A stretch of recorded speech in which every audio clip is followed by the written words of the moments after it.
ഏതൊക്കെ നേതാക്കൾക്ക് എവിടെയാണ് സ്ത്രീ സൗഹൃദങ്ങൾ, അവർ ആരെയൊക്കെ വിളിച്ച് എവിടെയൊക്കെ കൊണ്ടുപോകുന്നു എന്ന മട്ടിൽ ഇപ്പോൾ അന്യം നിന്നുപോയ പഴയ ചില കൊച്ചുമാസിക നിലവാരത്തിൽ നാലാംകിട രാഷ്ട്രീയ ചർച്ചകൾ. ആ രാഷ്ട്രീയ നൈതികത അപ്പാടെയുടെ തട്ടത്ത് വെച്ച് സോഷ്യൽ എഞ്ചിനീയറിംഗ് എന്ന ഓമന പേരിൽ ആരെയൊക്കെ എങ്ങനെയൊക്കെ സുഖിപ്പിച്ചാൽ കിട്ടും 10 വോട്ട് എന്ന പക്കാ കമ്മ്യൂണൽ ജാതിമത വർഗീയ ഗവേഷണങ്ങൾ അരങ്ങുവാഴുന്ന ഒരു റിഗ്രസീവ് രാഷ്ട്രീയ കാലത്ത് ആരോഗ്യ കേരളത്തിന്റെ താഴെത്തട്ടിലെ ചില കണക്കുകൾ പേടിപ്പിക്കലാണ്. ഏതെങ്കിലും പിഴവ് ചൂണ്ടിക്കാട്ടിയാൽ ഉടൻ ആരോഗ്യ കേരളത്തെ തകർക്കാൻ വരുന്നേ എന്ന നറേറ്റീവിൽ ഗൂഢാലോചനാ തിയറി വക്താക്കളുടെ കണ്ണു തുറക്കേണ്ട കണക്കുകളാണ്. റയറസ്റ്റ് ഓഫ് ദ റയർ, അപൂർവങ്ങളിൽ അപൂർവം ഗണത്തിൽപ്പെടുന്ന ഒരു മാരക രോഗം തലച്ചോറുതീനി രോഗാണു കൊലയാളി ജ്വരം 2018 വരെ ലോകത്താകെ റിപ്പോർട്ട് ചെയ്ത കേസുകൾ 381 ആണെങ്കിൽ നമ്പർ 1 ആരോഗ്യ കേരളത്തിൽ ഈ മാസം മാത്രം ഇതുവരെ 34 പേർക്കാണ് രോഗസ്ഥിരീകരണം, മരണങ്ങൾ 11. ആരോഗ്യവകുപ്പ് കൗശലത്തോടെ പൂഴ്ത്തിവെച്ച് വാർത്തയായപ്പോൾ മാത്രം പുറത്തുവിട്ട സർക്കാർ കണക്കുകൾ പ്രകാരം ഈ വർഷം മാത്രം 81 പേർക്ക് രോഗം, 21 പേർക്കാണ് മരണം. പരിശോധന ശക്തമാക്കിയെന്നൊക്കെ ന്യായം പറഞ്ഞാലും 2016-ലും 19-ലും ഓരോ കേസ്, പിന്നീടുള്ള 3 വർഷങ്ങളിൽ 5 രോഗബാധ, 2024 അത് 38-ലേക്ക് സ്കൈ റോക്കറ്റിംഗ് ആണെങ്കിൽ തലച്ചോറ് ബാധയിൽ മരണവർദ്ധനമെങ്കിൽ സംശയമില്ലാത്ത മരണക്കണക്കുകൾ ഭയാനകമാണ്. അതിലും ഭയാനകമാണ് നിപ്പ പോലെ തന്നെ ഈ മുടിഞ്ഞ വ്യാധിയുടെ ഉറവിടം, കാരണം ഇത്ര വർഷങ്ങളിൽ ആരെങ്കിലും പഠിച്ചോ, ആർക്കെങ്കിലും അറിയുമോ? ആദ്യം പറഞ്ഞത് പായൽ മൂടിയ കുളങ്ങൾ, പിന്നത് പൊതുജലാശയങ്ങളായി, നീന്തൽ കുളങ്ങളായി, പിന്നത് വീട്ടിലെ കിണറുകളായി. ഓരോ സ്ഥിരീകരണത്തിലും കാരണം ഓരോന്നായി പറയും. സമാധാനമായിട്ടൊന്ന് കുളിക്കാൻ പറ്റുമോ? മഞ്ഞപ്പിത്തം, ഡെങ്കിപ്പനി, ഇൻഫ്ലുവൻസ, ഷിഗല്ല, സാധാരണ പനി, അല്ലാത്ത പനിയൊന്നും വേണ്ട. കാലം തെറ്റി പെയ്യുന്ന മഴയത്ത് മഴ പോലെയാണ് രോഗപ്പെയ്ത്ത്. ഈ വർഷം ഇതുവരെ മാത്രം എലിപ്പനി മരണങ്ങൾ 156, 122 മരണങ്ങൾ എലിപ്പനി എന്നാണ് സംശയം.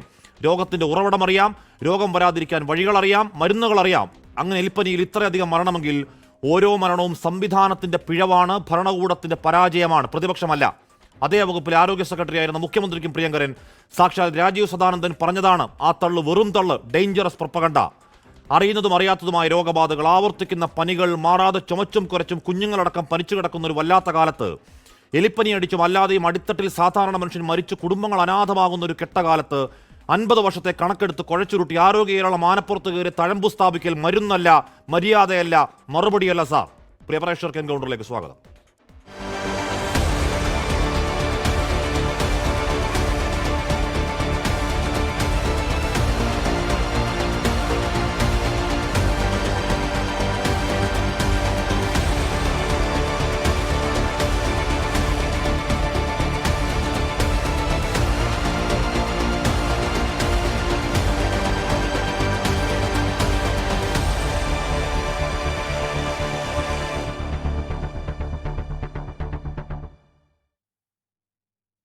Doctor N M Arun, doctor Soumya Sarin, doctor A Althaf, doctor Jayaraj, M K Haridas എന്നിവർ ചർച്ചയിൽ. ആദ്യം ഞാൻ ശ്രീ എൻ എം അരുണിലേക്ക് പോകുന്നു. ഡോക്ടർ എൻ എം അരുൺ, ഇവിടുത്തെ ഏറ്റവും ഒടുവിൽ പത്തനംതിട്ടയിൽ ഒരു അമീബിക് മസ്തിഷ്ക ജ്വരബാധയാണെന്ന സംശയത്തിൽ ഒരാൾ ആശുപത്രിയിൽ അഡ്മിറ്റാണ്. ഈ പറയുന്ന രീതിയിൽ അതിൻ്റെ ലാബ് റിസൾട്ട് വന്നാൽ മാത്രമേ ഈ പറയുന്ന രോഗമാണെന്ന് സ്ഥിരീകരിക്കാൻ കഴിയുള്ളൂ. ശരിയാണ്, നമ്മുടെ പരിശോധന കൂടുന്നുണ്ട്, പരിശോധന കൂടുന്നതിന് ഇമ്പാക്റ്റ് ആവാം കൂടുതൽ രോഗബാധ സ്ഥിരീകരണവും. പക്ഷെ മരണങ്ങൾ അങ്ങനെ അല്ലല്ലോ. ഇത് ഏതളവിൽ ആശങ്കപ്പെടണം, ഏതളവിൽ കണക്കുകൾ വരണം, ഏതളവിൽ ഗവേഷണം പഠനങ്ങൾ നടക്കണം? Shri N M Arun. തികച്ചും അത്ഭുതകരമായിട്ടുള്ള നമ്പറുകളാണ്. കേസുകളുടെ നമ്പറും കണ്ടുപിടിക്കുന്ന കേസുകളുടെ നമ്പർ നമ്മൾ തീരെ പ്രതീക്ഷിക്കാത്ത അധികം നമ്പറുകൾ ഇപ്പോൾ കാണുന്നുണ്ട്. നമുക്കറിയാം, ഈ അമീബിക് മസ്തിഷ്ക ജ്വരം 1965 മുതൽ അതിനെക്കുറിച്ച് നമ്മൾ മനസ്സിലാക്കിയിട്ട്, ശാസ്ത്രം മനസ്സിലാക്കിയിട്ട് ഈ ഇത്രയും വർഷങ്ങളിൽ 1000-ന് താഴെ കേസുകളെ ലോകത്തിൽ റിപ്പോർട്ട് ചെയ്തിട്ടുള്ളൂ. എന്നാൽ 82 കേസ് എനിക്ക് തോന്നുന്നത് കേരളത്തിൽ ഓൾറെഡി ഈ വർഷം 82 കേസ് റിപ്പോർട്ട് ചെയ്തിട്ടുണ്ട്. 21 മരണങ്ങളും കേരളത്തിലുണ്ടായിട്ടുണ്ട്. അപ്പോൾ അത് വളരെ ഒരു അത്ഭുതപ്പെടുത്തുന്ന ഒരു സംഖ്യയാണ്. ഒരു പക്ഷേ ശരിയായിരിക്കാം, നമ്മൾ കൂടുതൽ കണ്ടുപിടിക്കുന്നതുകൊണ്ടായിരിക്കാം നിപ്പയ്ക്ക് ശേഷം ഈ എൻകഫലൈറ്റിസ് കേസുകളെല്ലാം നമ്മൾ വളരെ വിശദമായിട്ട് പഠനങ്ങൾ നടത്തുന്നുണ്ട്. അപ്പോൾ അമീബയ്ക്ക് കൂടി നമ്മൾ നോക്കുന്നതുകൊണ്ട് നമുക്ക് കണ്ടുപിടിക്കാൻ സാധിക്കുന്നുണ്ട്, ശരിയാണ്. എങ്കിലും ഇത്ര അധികം കേസുകൾ ഒരു ചെറിയ സമയത്തിനുള്ളിൽ വരുന്നു എന്നുള്ളത് കുറച്ച് ആശങ്കപ്പെടേണ്ട കാര്യം തന്നെയാണ്. അപ്പോൾ ഇതിനെക്കുറിച്ച് നമുക്ക് പല കാര്യങ്ങൾ കൃത്യമായിട്ട് അറിയില്ല. നമ്മുടെ ടെക്സ്റ്റ് ബുക്കുകൾ നമ്മൾ കാണുന്നതിൻ്റെ മരണം 95%, 97% എന്നാണ്. പക്ഷേ ഇവിടെ നമുക്കൊരു 25% മരണമുള്ളത്. അപ്പോൾ അതിലെന്തുകൊണ്ട് മാറ്റങ്ങൾ വന്നു എന്ന് നമുക്കറിയില്ല. അത് ചികിത്സയുടെ ഗുണമാണോ, അല്ലെങ്കിൽ നമ്മൾ കുറച്ച് എന്താ പറയുക ഓവറായിട്ട് കണ്ടുപിടിക്കുന്നുണ്ടോ എന്നൊരു ചോദ്യം കൂടി നമ്മൾ ചോദിക്കേണ്ടി വരും. അതായത് ചിലപ്പോൾ അമീബ അവിടെ ഉണ്ടാവാം, പക്ഷെ അമീബ ആയിരിക്കണമില്ല പ്രധാന അസുഖത്തിൻ്റെ കാരണം, എൻകെഫലൈറ്റിസിൻ്റെ കാരണം എന്നുള്ള രീതിയിൽ ചില ചർച്ചകളൊക്കെ നടക്കുന്നുണ്ട്. അതിനെക്കുറിച്ചുള്ള ശാസ്ത്രജ്ഞന്മാർ തമ്മിൽ ചെറിയൊരു ആശയവിനിമയം നടന്നുകൊണ്ടിരിക്കുന്നുണ്ട് അങ്ങനത്തെ കാര്യങ്ങളെക്കുറിച്ച്. അപ്പോൾ നമുക്ക് കൂടുതലായിട്ട് ഇതിനെക്കുറിച്ച് ഡീറ്റെയിൽ ആയിട്ട് പഠനം നടത്തിയാൽ മാത്രമേ സാധിക്കുകയുള്ളൂ. അതിന് നമ്മൾ മാത്രം വിചാരിച്ചാലും പോരാ. എനിക്ക് തോന്നുന്നു ICMR-ഉം ലോകാരോഗ്യ സംഘടന അതുപോലെയുള്ള എല്ലാ അന്താരാഷ്ട്ര തലത്തിലുള്ള ഈ മെഡിക്കൽ രംഗത്തെ ഈ എല്ലാ സാങ്കേതിക വിദഗ്ധരെയും പങ്കെടുപ്പിച്ചുകൊണ്ടുള്ള വളരെ വിശദമായിട്ടുള്ള റിപ്പോർട്ടിങ്ങും വിശദമായ പഠനങ്ങളും നടത്തിയാൽ മാത്രമേ നമുക്ക് ഇത് എന്തുകൊണ്ട് വരുന്നുവെന്നും ഏതൊക്കെ രീതിയിലാണ് നമ്മൾക്ക് വരുന്നതെന്നും എങ്ങനെ നമ്മൾ ഇത് തടയാമെന്നും എല്ലാം കാര്യമായിട്ട് നമുക്ക് മനസ്സിലാക്കണമെങ്കിൽ കൂടുതലായിട്ട് വിശദമായ പഠനങ്ങൾ വേണം. ഓക്കെ, ഞാൻ അങ്ങനെയൊക്കെ എത്താം. ഡോക്ടർ അൽത്താഫ്, ഈ ഒരു ഒരു അമേരിക്കൻ പഠന ഏജൻസിയുടെ centre for disease control CDC എന്നൊരു പേര്, അവരുടെ ഒരു പഠനം വായിക്കുമ്പോൾ ഇത് 26 ലക്ഷം പേരിൽ പ്രൈമറി അമീബിക് എൻസെഫലൈറ്റിസ് എന്ന് പറയുന്ന രോഗം ഈ പറയുന്ന അമീബയുള്ള ഒരു കുളത്തിൽ 26 ലക്ഷം പേർ കുളിച്ചാൽ അതിൽ ഒരാൾക്ക് മാത്രം രോഗം വരുന്ന അത്രയും റയറസ്റ്റ് ഓഫ് ദ റയർ ആണെന്നുള്ളതാണ്. നമ്മളുടെ പോയ വർഷങ്ങളിൽ ഇവിടെ 1, 2, 3 ഒക്കെ വന്നിരുന്നു. എന്നാൽ 24 മുതൽ നോക്കുമ്പോൾ ഒരു സ്കൈ റോക്കറ്റിംഗ് ആ കണക്കുകളുണ്ട്. മരണത്തിൻ്റെ കണക്കെടുത്താലും ഉണ്ട് ആ വർധന. ഒരു ആരോഗ്യ അടിയന്തരാവസ്ഥയിൽ നമ്മൾ എങ്ങനെ പെരുമാറുന്നോ ആ രീതിയിൽ പെരുമാറേണ്ട സമയമാകുന്നുണ്ടോ ഡോക്ടർ അൽത്താഫ്? തീർച്ചയായിട്ടും ഇതിപ്പം നാം അമീബിക് മെനിഞ്ചോഎൻകെഫലൈറ്റിസിന്റെ കാര്യം വന്നപ്പോൾ ഇത് ഈ രീതിയിൽ ചർച്ച ചെയ്യുന്നു. ഒരു പുതിയ രോഗം എന്നുള്ള നിലയ്ക്ക് മരണനിരക്ക് കൂടുതലാണ് എന്നുള്ള നിലയ്ക്ക് അത് ചർച്ച ചെയ്യുന്നു. പക്ഷേ ഇതേ കാലയളവിൽ തന്നെ ഇപ്പം നോക്കിക്കഴിഞ്ഞാൽ ഈ മാസം തന്നെ ഏതാണ്ട് 58ഓളം കൺഫേംഡും സസ്പെക്റ്റഡും ആയിട്ടുള്ള ഡെത്ത് ഉണ്ടായിട്ടുണ്ട്. മറ്റൊരു രോഗം, ഇതേപോലെ പരിസ്ഥിതിജന്യമായ രോഗം എലിപ്പനി, ഏതാണ്ട് 600ഓളം കേസുകളും വന്നിട്ടുണ്ട് ഈ ഒരൊറ്റ മാസം. പക്ഷെ നമ്മളത് ആ രീതിയിൽ ചർച്ച ചെയ്യുന്നില്ല. യഥാർത്ഥത്തിൽ അതും ഇതേപോലെ മലിനമാക്കപ്പെട്ട ജലാശയങ്ങളിൽ നിന്നും ജലശേഖരങ്ങളിൽ നിന്നും മനുഷ്യരും അതുമായിട്ട് സമ്പർക്കം വരുന്ന മനുഷ്യർക്ക് ബാധിക്കുന്ന രോഗമാണ്. അതുകൊണ്ട് ഇത്രയും മരണങ്ങൾ ഉണ്ടായിട്ടുണ്ട്. ഈ മാസം അമീബിക് മെനിഞ്ചൈറ്റിസ് കൊണ്ട് 11 മരണങ്ങളാണെങ്കിൽ അതേസമയം ഏതാണ്ട് 58ഓളം മരണങ്ങൾ കൺഫേംഡ് സസ്പെക്റ്റഡും ആയിട്ട് എലിപ്പനി കൊണ്ടുണ്ടായിട്ടുണ്ട്. അപ്പോൾ പരിസ്ഥിതിയുമായിട്ട് ബന്ധപ്പെട്ടുള്ള രോഗങ്ങൾ കഴിഞ്ഞ കാലങ്ങളിൽ ക്രമാതീതമായിട്ട് വർദ്ധിക്കുന്നുണ്ട് എന്നുള്ളത് യാഥാർത്ഥ്യമാണ്. അതിൽ ഇപ്പം അമേരിക്കയിലെ പഠനം അല്ലെങ്കിൽ വെസ്റ്റേൺ കൺട്രീസിലുള്ള പഠനം മാത്രം വെച്ച് നമുക്ക് ഇതിനെ ഒരു താരതമ്യം ചെയ്യാൻ പറ്റുമോ എന്ന് പോലും സംശയമാണ്. കാരണം ഒരുപാട് ഫാക്ടേഴ്സ് ഉണ്ട്. ഒന്ന്, ഇതിൻ്റെ കാലാവസ്ഥയിൽ വന്ന മാറ്റങ്ങൾ. ഇപ്പം കഴിഞ്ഞ കുറേ വർഷങ്ങളായിട്ട് ക്രമാനുഗതമായിട്ട് ഓരോ വർഷവും അത്യുഷ്ണവും അതിശൈത്യവും ഒക്കെ ആയിട്ടുള്ള വളരെ എക്സ്ട്രീം ക്ലൈമാറ്റിക് ചേഞ്ചസ് ഉണ്ടായിട്ടുണ്ട്. അതേപോലെ തന്നെ ഈ ക്ലൈമാറ്റിക് ചേഞ്ച് ഒക്കെ തന്നെ ഇപ്പോൾ അമീബയുടെ കാര്യത്തിലും ഉഷ്ണം കൂടുന്ന ഒരു സാഹചര്യത്തിൽ അത് പെരുകാനുള്ള സാധ്യതയുണ്ട്. ഇതിൻ്റെ എണ്ണം വളരെയധികം അതിൽ ഓരോ സാമ്പിളിലും തന്നെയുള്ള ഈ അമീബയുടെ എണ്ണം വളരെയധികം കൂടാൻ, അതിൻ്റെ സാന്ദ്രത വളരെ കൂടാൻ സാധ്യതയുണ്ട്. അതുകൊണ്ട് തന്നെ തീർച്ചയായിട്ടും അത് രോഗബാധയ്ക്കുള്ള സാധ്യത കൂടുതലായിട്ട് ഉണ്ടാക്കുന്നുണ്ട്. അതിനേക്കാളെല്ലാം കേരളത്തെ സംബന്ധിച്ചിടത്തോളം ഏറ്റവും പ്രധാനപ്പെട്ട ഒരു കാര്യം നമ്മുടെ മലിനീകരണം തന്നെയാണ്. നമ്മുടെ ജലാശയങ്ങൾ ഏതാണ്ട് എനിക്ക് തോന്നുന്നു 50 ലക്ഷത്തോളം കിണറുകളും അതുപോലെ തന്നെ കുളങ്ങളും ബാക്കി ജലാശയങ്ങളും ഇതെല്ലാം ഉണ്ട്. പതിനായിരക്കണക്കിന് തടാകങ്ങളും ഒക്കെ ഉണ്ട്. പക്ഷേ ഇത് ഓൾമോസ്റ്റ് ഇതെല്ലാം തന്നെ അതീവ ഗുരുതരമായ ഒരു രീതിയിൽ മലിനമാക്കപ്പെട്ടിരിക്കുന്നു. പ്രത്യേകിച്ച് വിസർജ്യങ്ങൾ കൊണ്ട്, ദ്രവമാലിന്യങ്ങൾ കൊണ്ട് വളരെയധികം മലിനമാക്കപ്പെട്ടിരിക്കുന്നു. കിണറുകൾ ഉൾപ്പെടെ, കിണറുകളെക്കുറിച്ചുള്ള പഠനങ്ങൾ കഴിഞ്ഞ 10-20 വർഷങ്ങൾക്കിടയിൽ പല ഏജൻസികൾ, ഇപ്പം സുനിതാനാരായണന്റെ പഠനം എനിക്ക് തോന്നുന്നു 15 വർഷം മുമ്പായിരുന്നു, അന്നു മുതൽ ഉള്ള എല്ലാ പഠനങ്ങളും കാണിക്കുന്നത് 90% കിണറുകളും മലിനമാക്കപ്പെട്ടിരിക്കുന്നു. ഫീക്കൽ കണ്ടാമിനേഷൻ ഉണ്ട് എന്നുള്ളത് തന്നെയാണ്. അതും വളരെ ഗുരുതരമായ രീതിയിൽ. ഈ രീതിയിലുള്ള ബാക്ടീരിയൽ കണ്ടാമിനേഷൻ ആക്ച്വലി അമീബയുടെ ഗ്രോത്തിന് വളരെയധികം സഹായിക്കുന്നുണ്ട്. പിന്നെ ഇതെല്ലാം ഒരു വശത്തുണ്ട്. കാലാവസ്ഥയിലുള്ള മാറ്റം, പരിസ്ഥിതിയിൽ ഉള്ള പ്രശ്നങ്ങൾ, മലിനീകരണം, ഇതെല്ലാം ഉണ്ട്. അതോടൊപ്പം തന്നെ ഇപ്പം നമുക്ക് ഈ കഴിഞ്ഞ കാലങ്ങളിൽ വന്ന അമീബിക് മെനിഞ്ചൈറ്റിസ് കേസുകൾ കുറച്ചുകൂടെ സൂക്ഷ്മമായിട്ട് നോക്കിക്കഴിഞ്ഞാൽ ഇതിൽ പലരുടെയും അവരുടെ ഹാബിറ്റ്സുമായിട്ട് ബന്ധപ്പെട്ട് കുറേയൊക്കെ ഉണ്ട്. അതായത് ഇപ്പം വെള്ളത്തിൽ കുളിച്ചതുകൊണ്ട് മാത്രമോ അല്ലെങ്കിൽ വെള്ളം എടുത്ത് മുഖം കഴുകിക്കൊണ്ട് മാത്രം ഇത് വരണം എന്നില്ല. ഇത് മൂക്ക് ചീറ്റുന്ന രീതിയിൽ ഒരു നേസൽ മൂക്കിലേക്ക് വെള്ളം കയറ്റി ചീറ്റുന്ന ഒരു സാഹചര്യം ഉണ്ടായാൽ അല്ലെങ്കിൽ ആ രീതിയിൽ മുങ്ങി കുളിക്കുന്ന ഒരു സാഹചര്യത്തിലാണ് ഇത് വരാനുള്ള സാധ്യത വളരെ കൂടുതൽ. ഇപ്പം രോഗികളുടെ നമ്മൾ ആ രീതിയിൽ ഒരു ഡെമോഗ്രഫി ഒന്ന് പഠനം നടത്തിയാലും ഇതിൽ ആ രീതിയിലുള്ള വ്യത്യാസം കാണാം.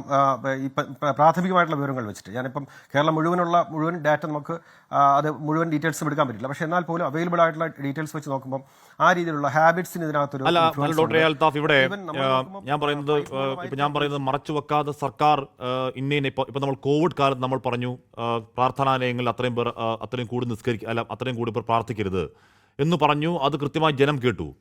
ഓർത്തു നോക്കൂ, ഇവിടെ ഒരു മതവിഭാഗം അവരുടെ വിശ്വാസത്തിന്റെ ഭാഗമായി, പ്രാർത്ഥനയുടെ ഭാഗമായി, അംഗശുദ്ധി വരുന്നതിന്റെ ഭാഗമായി 5 നേരവും മൂക്കിൽ വെള്ളം കയറ്റി കളയണം എന്നുള്ള ആ പ്രോട്ടോകോൾ ഫോളോ ചെയ്യുന്ന ആൾക്കാരാണ്. അപ്പോൾ ഏത് വെള്ളമാണ് മൂക്കിൽ കയറ്റി ചീറ്റി കളയാൻ സേഫ് എന്നെങ്ങനെയാണ് അറിയുക ഡോക്ടർ?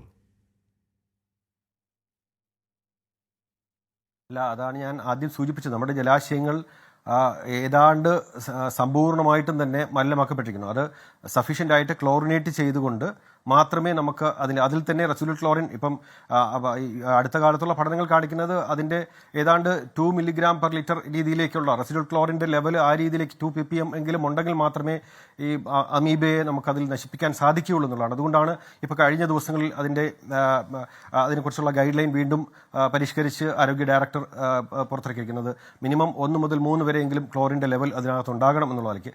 ആ രീതിയിൽ മാത്രമേ ഇതിനെ നമുക്ക് അമീബയെ നശിപ്പിക്കാൻ സാധിക്കും. പക്ഷേ നമ്മുടെ ഇപ്പോൾ ഈ പറഞ്ഞ ആരാധനാലയങ്ങളാണെങ്കിലും അതുപോലെ മറ്റു കുളങ്ങളും ഒക്കെ തന്നെ ഇതിലൊക്കെ തന്നെ നമുക്ക് ഏതെങ്കിലും കാലത്ത് ഈ രീതിയിലേക്ക് നമ്മൾ അതിനെ മാലിന്യമുക്തമാക്കാനായിട്ട് ശ്രമം നടത്തിയിട്ടുണ്ടോ എന്നുള്ളത് പരിശോധിക്കേണ്ടതുണ്ട്.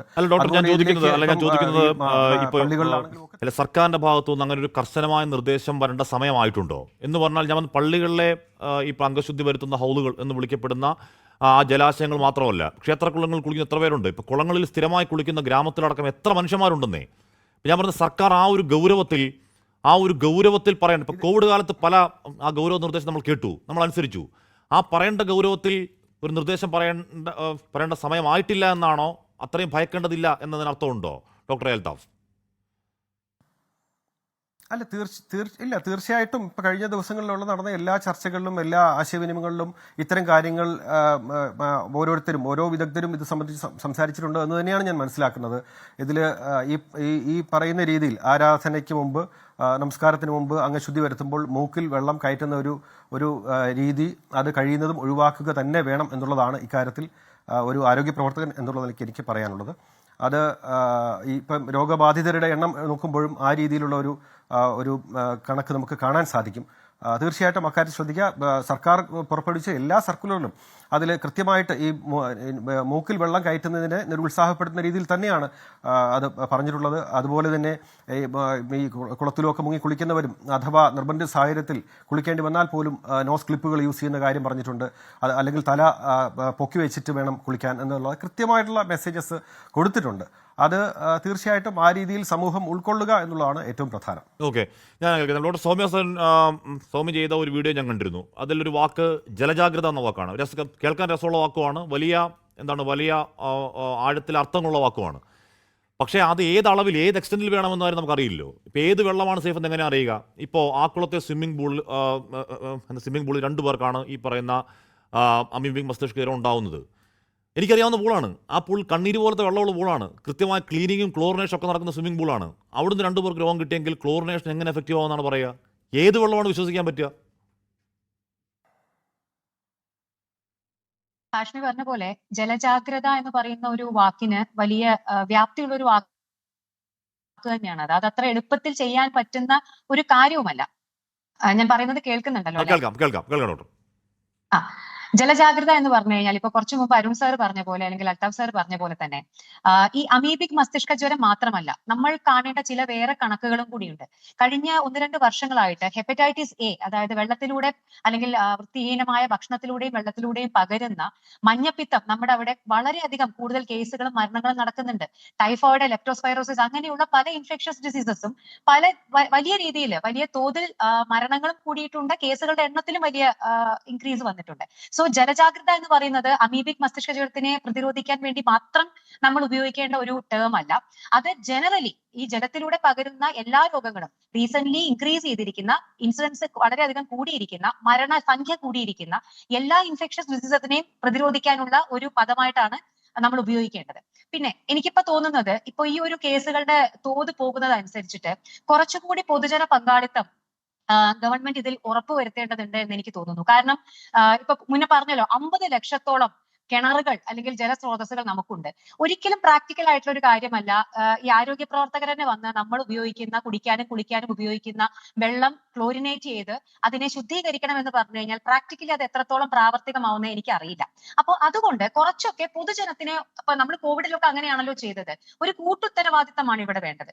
എങ്ങനെയാണ് ക്ലോറിനേറ്റ് ചെയ്യേണ്ടത് എന്നുള്ള ഒരു കൃത്യമായിട്ടുള്ള ഒരു രീതി, അത് നമുക്ക് ഇന്ന് ഇത്രയും സോഷ്യൽ മീഡിയ ഉണ്ട്, നമുക്ക് നിങ്ങളെ പോലെയുള്ള ദൃശ്യമാധ്യമങ്ങളുണ്ട്. അപ്പൊ അതുകൊണ്ട് കുറച്ചുകൂടി ഇങ്ങനെയുള്ള കാര്യങ്ങളെ ഉപയോഗപ്പെടുത്തി പൊതുജനങ്ങളിലേക്ക് ഈ ഒരു കാര്യങ്ങൾ എത്തിക്കണം. അതായത് അവരുടെ കൂടി പങ്കാളിത്തം. നമ്മളുടെ ജലസ്രോതസ്സുകൾ, നമ്മുടെ വീട്ടിൽ നമ്മൾ ഉപയോഗിക്കുന്ന കുടിക്കാനും കുളിക്കാനും നമ്മുടെ ആവശ്യങ്ങൾക്കുമായിട്ട് നമ്മൾ എവിടുന്നാണോ വെള്ളം എടുക്കുന്നത് ആ സ്രോതസ് കൃത്യമായ മലിന വിമുക്തമാണെന്ന് ഉറപ്പുവരുത്തേണ്ട ഉത്തരവാദിത്തം നമ്മുടെ സർക്കാരിനും നമ്മുടെ ആരോഗ്യ വകുപ്പിനും ഒപ്പം നമ്മൾക്ക് ഓരോരുത്തർക്കും ഉണ്ട് എന്നുള്ള ഒരു കൂട്ടുത്തരവാദിത്തം ജനങ്ങളിലേക്ക് എത്തിക്കുക എന്നുള്ളത് വളരെ ഇമ്പോർട്ടന്റ് ആണ്. ഇതിന് കൃത്യമായിട്ട് നമുക്ക് സോഷ്യൽ മീഡിയ ഉപയോഗിക്കാം, ദൃശ്യമാധ്യമങ്ങളെ ഉപയോഗിക്കാം, ഒരു വീഡിയോ ആവാം, അല്ലെങ്കിൽ ഒരു പാംഫ്ലെറ്റ് ആവാം. നമുക്ക് നമ്മുടെ പൊതുജന സംവിധാനം ഉപയോഗിച്ചിട്ട് ഇത് ആളുകളിലേക്ക് എത്തിക്കുന്നത് വഴി നമുക്ക് നമ്മുടെ ഓരോ വീടുകളും അത് സ്വന്തം ഉത്തരവാദിത്തമായി എടുത്ത് നമുക്ക് ക്ലോറിനേറ്റ് ചെയ്യാവുന്നതേ ഉള്ളൂ. പിന്നെ ഗവൺമെന്റിന് ഇനി ചെയ്യാൻ പറ്റുന്ന കാര്യങ്ങൾ പറഞ്ഞാൽ പിന്നെ സർട്ടിഫിക്കേഷൻ. ഇപ്പോ കുറച്ചു മുമ്പ് ഹാഷ്മി പറഞ്ഞല്ലോ കണ്ണീര് പോലെ നല്ല വെള്ളമാണ്, പക്ഷെ നമ്മൾ കാണുന്ന വെള്ളം കാഴ്ചയിൽ ചിലപ്പോൾ വൃത്തിയായിട്ടായിരിക്കും ഇരിക്കുന്നത്, പക്ഷെ ഇതൊക്കെ കൃത്യമായി ക്ലോറിനേറ്റ് ചെയ്യുന്നുണ്ടോ? ഇതിനേക്കാൾ നമ്മൾ കാണേണ്ട ഒരു വസ്തുത എന്ന് പറയുന്നത് ക്ലോറിനേഷൻ എന്ന് പറയുന്നത് ഒറ്റ തവണ ചെയ്തത് കൊണ്ട് കഴിയുന്ന ഒരു പ്രവൃത്തിയല്ല. ഒരു വെള്ളത്തില് 0.5 ppm എങ്കിലും മിനിമം ക്ലോറിന്റെ അളവ് ഉണ്ടെങ്കിൽ മാത്രമേ നമുക്ക് അമീബയെ പ്രതിരോധിക്കാൻ സാധിക്കൂ. ഇത് ഓരോ ആഴ്ചയും ചെയ്തുകൊണ്ടിരിക്കേണ്ട ഒരു പ്രവൃത്തിയാണ്. ഒരിക്കലും പ്രാക്ടിക്കലായിട്ട് നമുക്ക് ഗവൺമെന്റിന് അല്ലെങ്കിൽ ആരോഗ്യ സംവിധാനത്തിന് ഓരോ വീട്ടിലെ കിണറോ അല്ലെങ്കിൽ അവിടുത്തെ ജലസ്രോതസ്സിനെ ഓരോ ആഴ്ചയും വന്ന് ക്ലോറിനേറ്റ് ചെയ്യാന്ന് പറയുന്നത് പ്രാക്ടിക്കലായിട്ട് എനിക്ക് തോന്നുന്നില്ല അത് നടക്കുന്നുള്ളത്. അപ്പൊ അതുകൊണ്ട് കൃത്യമായ ഇടവേളകളിൽ, ഇത് ഒരു തവണ ചെയ്തത് കൊണ്ട് പെർമനന്റ് സൊല്യൂഷൻ ആവുന്നില്ല.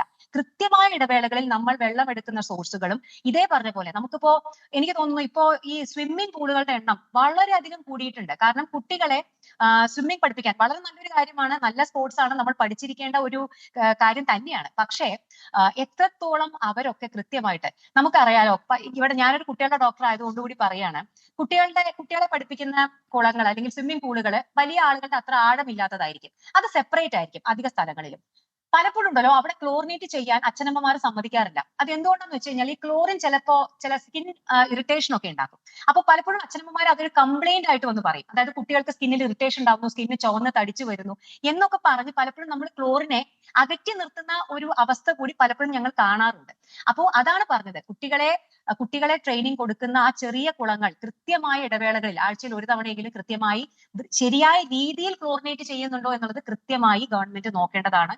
അവിടെയാണ് നമ്മൾ കൂടുതൽ സർട്ടിഫിക്കേഷൻ. അതുപോലെ വാട്ടർ തീം പാർക്കുകൾ, എത്ര വാട്ടർ തീം പാർക്കുകൾ ഉണ്ട് നമ്മുടെ കേരളത്തില്. അപ്പോ ഈ പറയുന്ന കഴിഞ്ഞ മധ്യവേനൽ അവധിക്കൊക്കെ എത്ര കുട്ടികളും ചെറുപ്പക്കാരും അങ്ങനെയുള്ള പാർക്കുകളിൽ പോയിട്ടുണ്ടാവും. അവിടെ ഈ പറയുന്ന രീതിയിൽ കൃത്യമായി ക്ലോറിനേഷൻ നടക്കുന്നുണ്ടോ എന്നുള്ളതിന്റെ സർട്ടിഫിക്കേഷൻ, ഇതൊക്കെ വളരെ ഇമ്പോർട്ടന്റ് ആയിട്ടുള്ള കാര്യങ്ങളാണ്. അപ്പൊ ഞാൻ പറഞ്ഞു വന്നത്, നമ്മുടെ വീട്ടിലെ കാര്യം നമ്മൾ ഉപയോഗിക്കുന്നത് നമ്മുടെ കൂടി ഉത്തരവാദിത്തമാണെന്ന് മനസ്സിലാക്കി പൊതുജനങ്ങളെ കൂടി ഉൾപ്പെടുത്തിക്കൊണ്ട് അവരെ കൂടുതൽ എഡ്യൂക്കേറ്റ് ചെയ്തുകൊണ്ട് ഇതൊരു ആയിട്ടുള്ള ഒരു വെഞ്ചർ ആയിട്ട് വേണം നമ്മൾ ഇതുമായിട്ട് മുന്നോട്ട് പോകാൻ. അതുപോലെ നമ്മുടെ നാട്ടിൽ ഇപ്പൊ പ്രത്യേകിച്ച് കുഞ്ഞു കുട്ടികളെ സ്വിമ്മിംഗ് പഠിപ്പിക്കുന്ന സ്വിമ്മിംഗ് പൂളുകള്, അങ്ങനെയുള്ള സംഗതികൾ കൃത്യമായ സർട്ടിഫിക്കേഷനും കാര്യങ്ങളൊക്കെ നിർബന്ധമാക്കണം. അതുപോലെ തന്നെ വാട്ടർ തീം പാർക്കുകളുടെ ക്ലോറിനേഷനെ പറ്റിയിട്ടുള്ള കാര്യങ്ങളൊക്കെ നിർബന്ധമാക്കുക.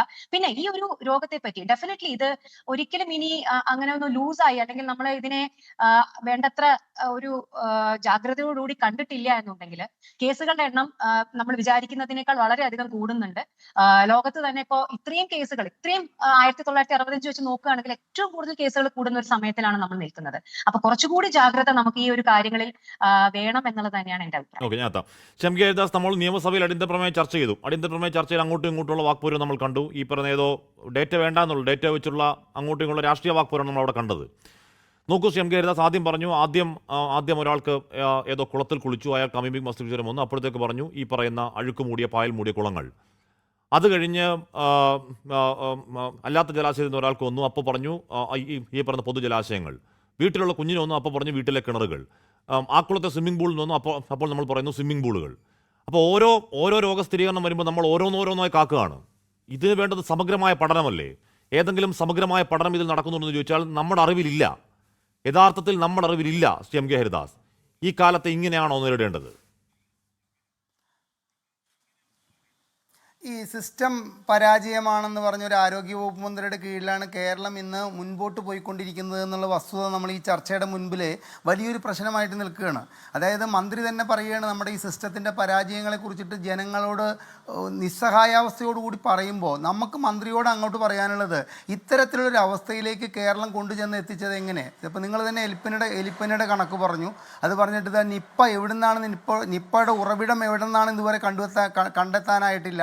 ഇപ്പോൾ നമ്മുടെ ഈ അമീബിക് ബ്രെയിൻ ഫീവർ വന്നിട്ട് ആളുകൾ ഇപ്പോൾ ഇവിടുത്തെ ആരോഗ്യ വിദഗ്ധർ പറഞ്ഞ കണക്ക് പ്രകാരം ലോകത്തിൽ തന്നെ മരിച്ചിട്ടുള്ള കണക്കെടുക്കുമ്പോൾ നമ്മുടെ കൊച്ചു കേരളത്തിൻ്റെ ഈ മരണസംഖ്യയും ഇപ്പോൾ രോഗത്തിന് ചികിത്സിച്ചു കൊണ്ടിരിക്കുന്നവരുടെ സംഖ്യയും ഞെട്ടിക്കുന്നതാണെന്ന കാര്യം വളരെ വസ്തുതാപരമായിട്ട് നമ്മൾ വിലയിരുത്തണം. ഇവിടെ എനിക്ക് മുമ്പ് സംസാരിച്ച സൗമ്യ സരിൻ പറഞ്ഞു സ്വിമ്മിംഗ് പൂളുകൾ എന്ന് പറയുമ്പോൾ അത് ടൗണുകളിലെ മാത്രം കേന്ദ്രീകരിച്ചിട്ടുള്ള ഒരു സംഗതിയാണ്. തീർച്ചയായിട്ടും സ്വിമ്മിംഗ് പൂളുകളുടെ ആവശ്യകത വളരെ കൂടിയിട്ടുണ്ടായിരുന്നു. കാരണം നീന്തലറിയാത്ത കുഞ്ഞുങ്ങൾ പല സ്ഥലത്തും മരിച്ചുകൊണ്ടിരിക്കുന്ന വാർത്ത എന്നും നമ്മൾ അച്ചടി ദൃശ്യമാധ്യമങ്ങളിലൂടെ കണ്ടുകൊണ്ടിരിക്കുന്ന ഒരു കാലഘട്ടത്തിൽ കുഞ്ഞുങ്ങൾക്ക് നീന്തൽ പരിശീലനം അത്യാവശ്യമാണ് എന്ന കാര്യത്തിൽ സംശയമില്ല. പക്ഷേ സൗമ്യ സരിൻ ഇവിടെ പറഞ്ഞിട്ടുള്ളത് ഇവിടുത്തെ സ്വിമ്മിംഗ് പൂളുകൾ എന്ന് പറയുമ്പോൾ അത് ഒരു ബിസിനസ്സായി നടത്തുന്നവരുടെ സ്വിമ്മിംഗ് പൂളുകൾ ക്ലോറിനേറ്റ് ചെയ്യുകയും കൃത്യമായിട്ട് ഫിൽട്രേഷൻ നടക്കുകയും ചെയ്യുമ്പോൾ ഇവിടുത്തെ സാധാരണ ജലാശയങ്ങളൊക്കെ തന്നെ തദ്ദേശ സ്വയംഭരണ സ്ഥാപനങ്ങൾ സ്വിമ്മിംഗ് പൂളുകളാക്കിയിട്ട് കുട്ടികളെ നീന്തൽ പഠിപ്പിക്കുന്ന ഒരു വിഷയത്തിലേക്ക് കടന്നിരിക്കുന്ന കാലഘട്ടമാണ്. ഇപ്പോൾ എൻ്റെ നാട് ഗുരുവായൂരാണ്. ഇപ്പോൾ ഗുരുവായൂർ അമ്പലക്കുളത്തിലെ വെള്ളം കൃത്യമായിട്ട് ശുദ്ധീകരിക്കുന്ന ഒരു സംവിധാനം ഗുരുവായൂർ അമ്പലക്കുളത്തിലുണ്ട്.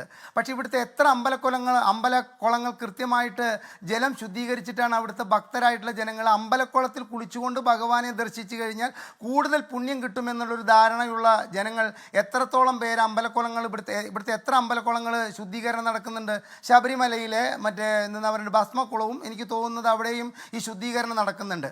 അതുപോലെ തന്നെ നാട്ടിൻപുറങ്ങളിലെ ജലാശയങ്ങളെല്ലാം തന്നെ കുട്ടികൾക്ക് നീന്തൽ പഠിപ്പിക്കേണ്ട കേന്ദ്രങ്ങളാക്കി മാറ്റിയപ്പോൾ ആ ജലാശയങ്ങളിലെ ജലങ്ങളൊക്കെ കെട്ടിക്കിടക്കുന്ന ജലമാണെന്നുള്ളൊരു ബോധം തദ്ദേശ സ്വയംഭരണ സ്ഥാപനങ്ങൾക്ക് വേണമായിരുന്നു.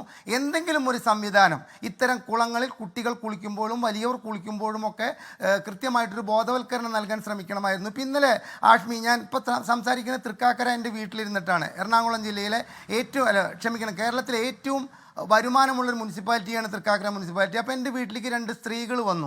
ബോധവൽക്കരണത്തിന് വേണ്ടിയിട്ടാണ് വന്നത് എന്ന് പറഞ്ഞപ്പോൾ ഞാൻ വളരെയധികം ചെവിയോർത്തപ്പോൾ അവർ നമ്മുടെ ഈ ബ്രെയിൻ മസ്തിഷ്ക ജ്വരത്തിൻ്റെ കാര്യത്തിന് വേണ്ടിയിട്ടല്ല അവർ വന്നിരിക്കുന്നത്.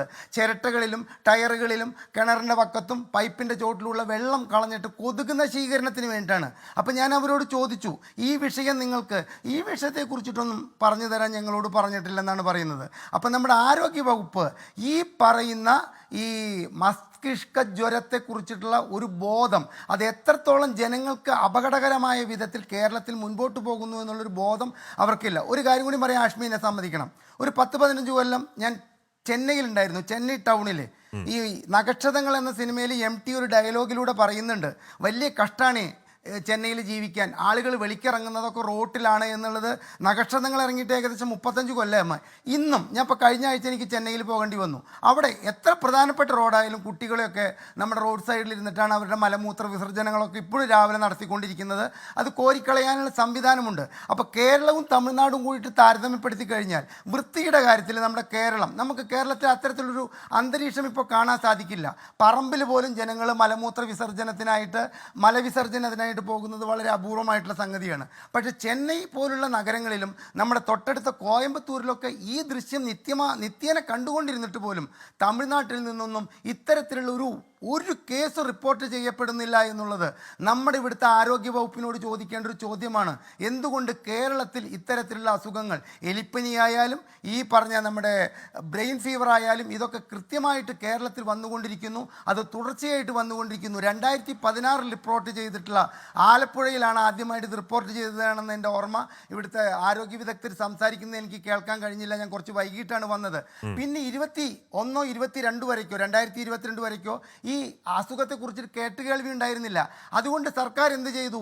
ഇതേക്കുറിച്ചിട്ടുള്ള പഠനങ്ങളും കാര്യങ്ങളൊക്കെ നിർത്തിവെച്ചു. അരുത്, അത് അത്തരത്തിലുള്ള അപകടകരമായൊരു സ്ഥിതിയിലേക്ക് കാര്യങ്ങൾ കൊണ്ട് ചെന്നെത്തിച്ചത് സർക്കാരിൻ്റെ ഈ നിരുത്തരവാദിത്തപരമായ ഈ അസുഖം എങ്ങനെയാണ്, എവിടെ നിന്നാണ്, ഏതൊക്കെ ജലാശയങ്ങളിൽ നിന്ന് വരും, കുട്ടികൾക്ക് വരുമോ വലിയവർക്ക് വരുമോ, ഒരു പഠനം നടത്തേണ്ട സമയം അതിക്രമിച്ചിട്ടും സർക്കാർ ഈ കാര്യത്തിൽ ഏറ്റവും എളുപ്പമുള്ള സംഗതിയാണെന്ത്, ആരോഗ്യവകുപ്പ് മന്ത്രി സിനിമാ തിയേറ്ററിലും നിങ്ങളുടെ ചാനലുകളിലും വന്നിരുന്നിട്ട് ഒരു ബോധവൽക്കരണത്തിൽ വളരെയധികം ശ്രദ്ധിക്കണം.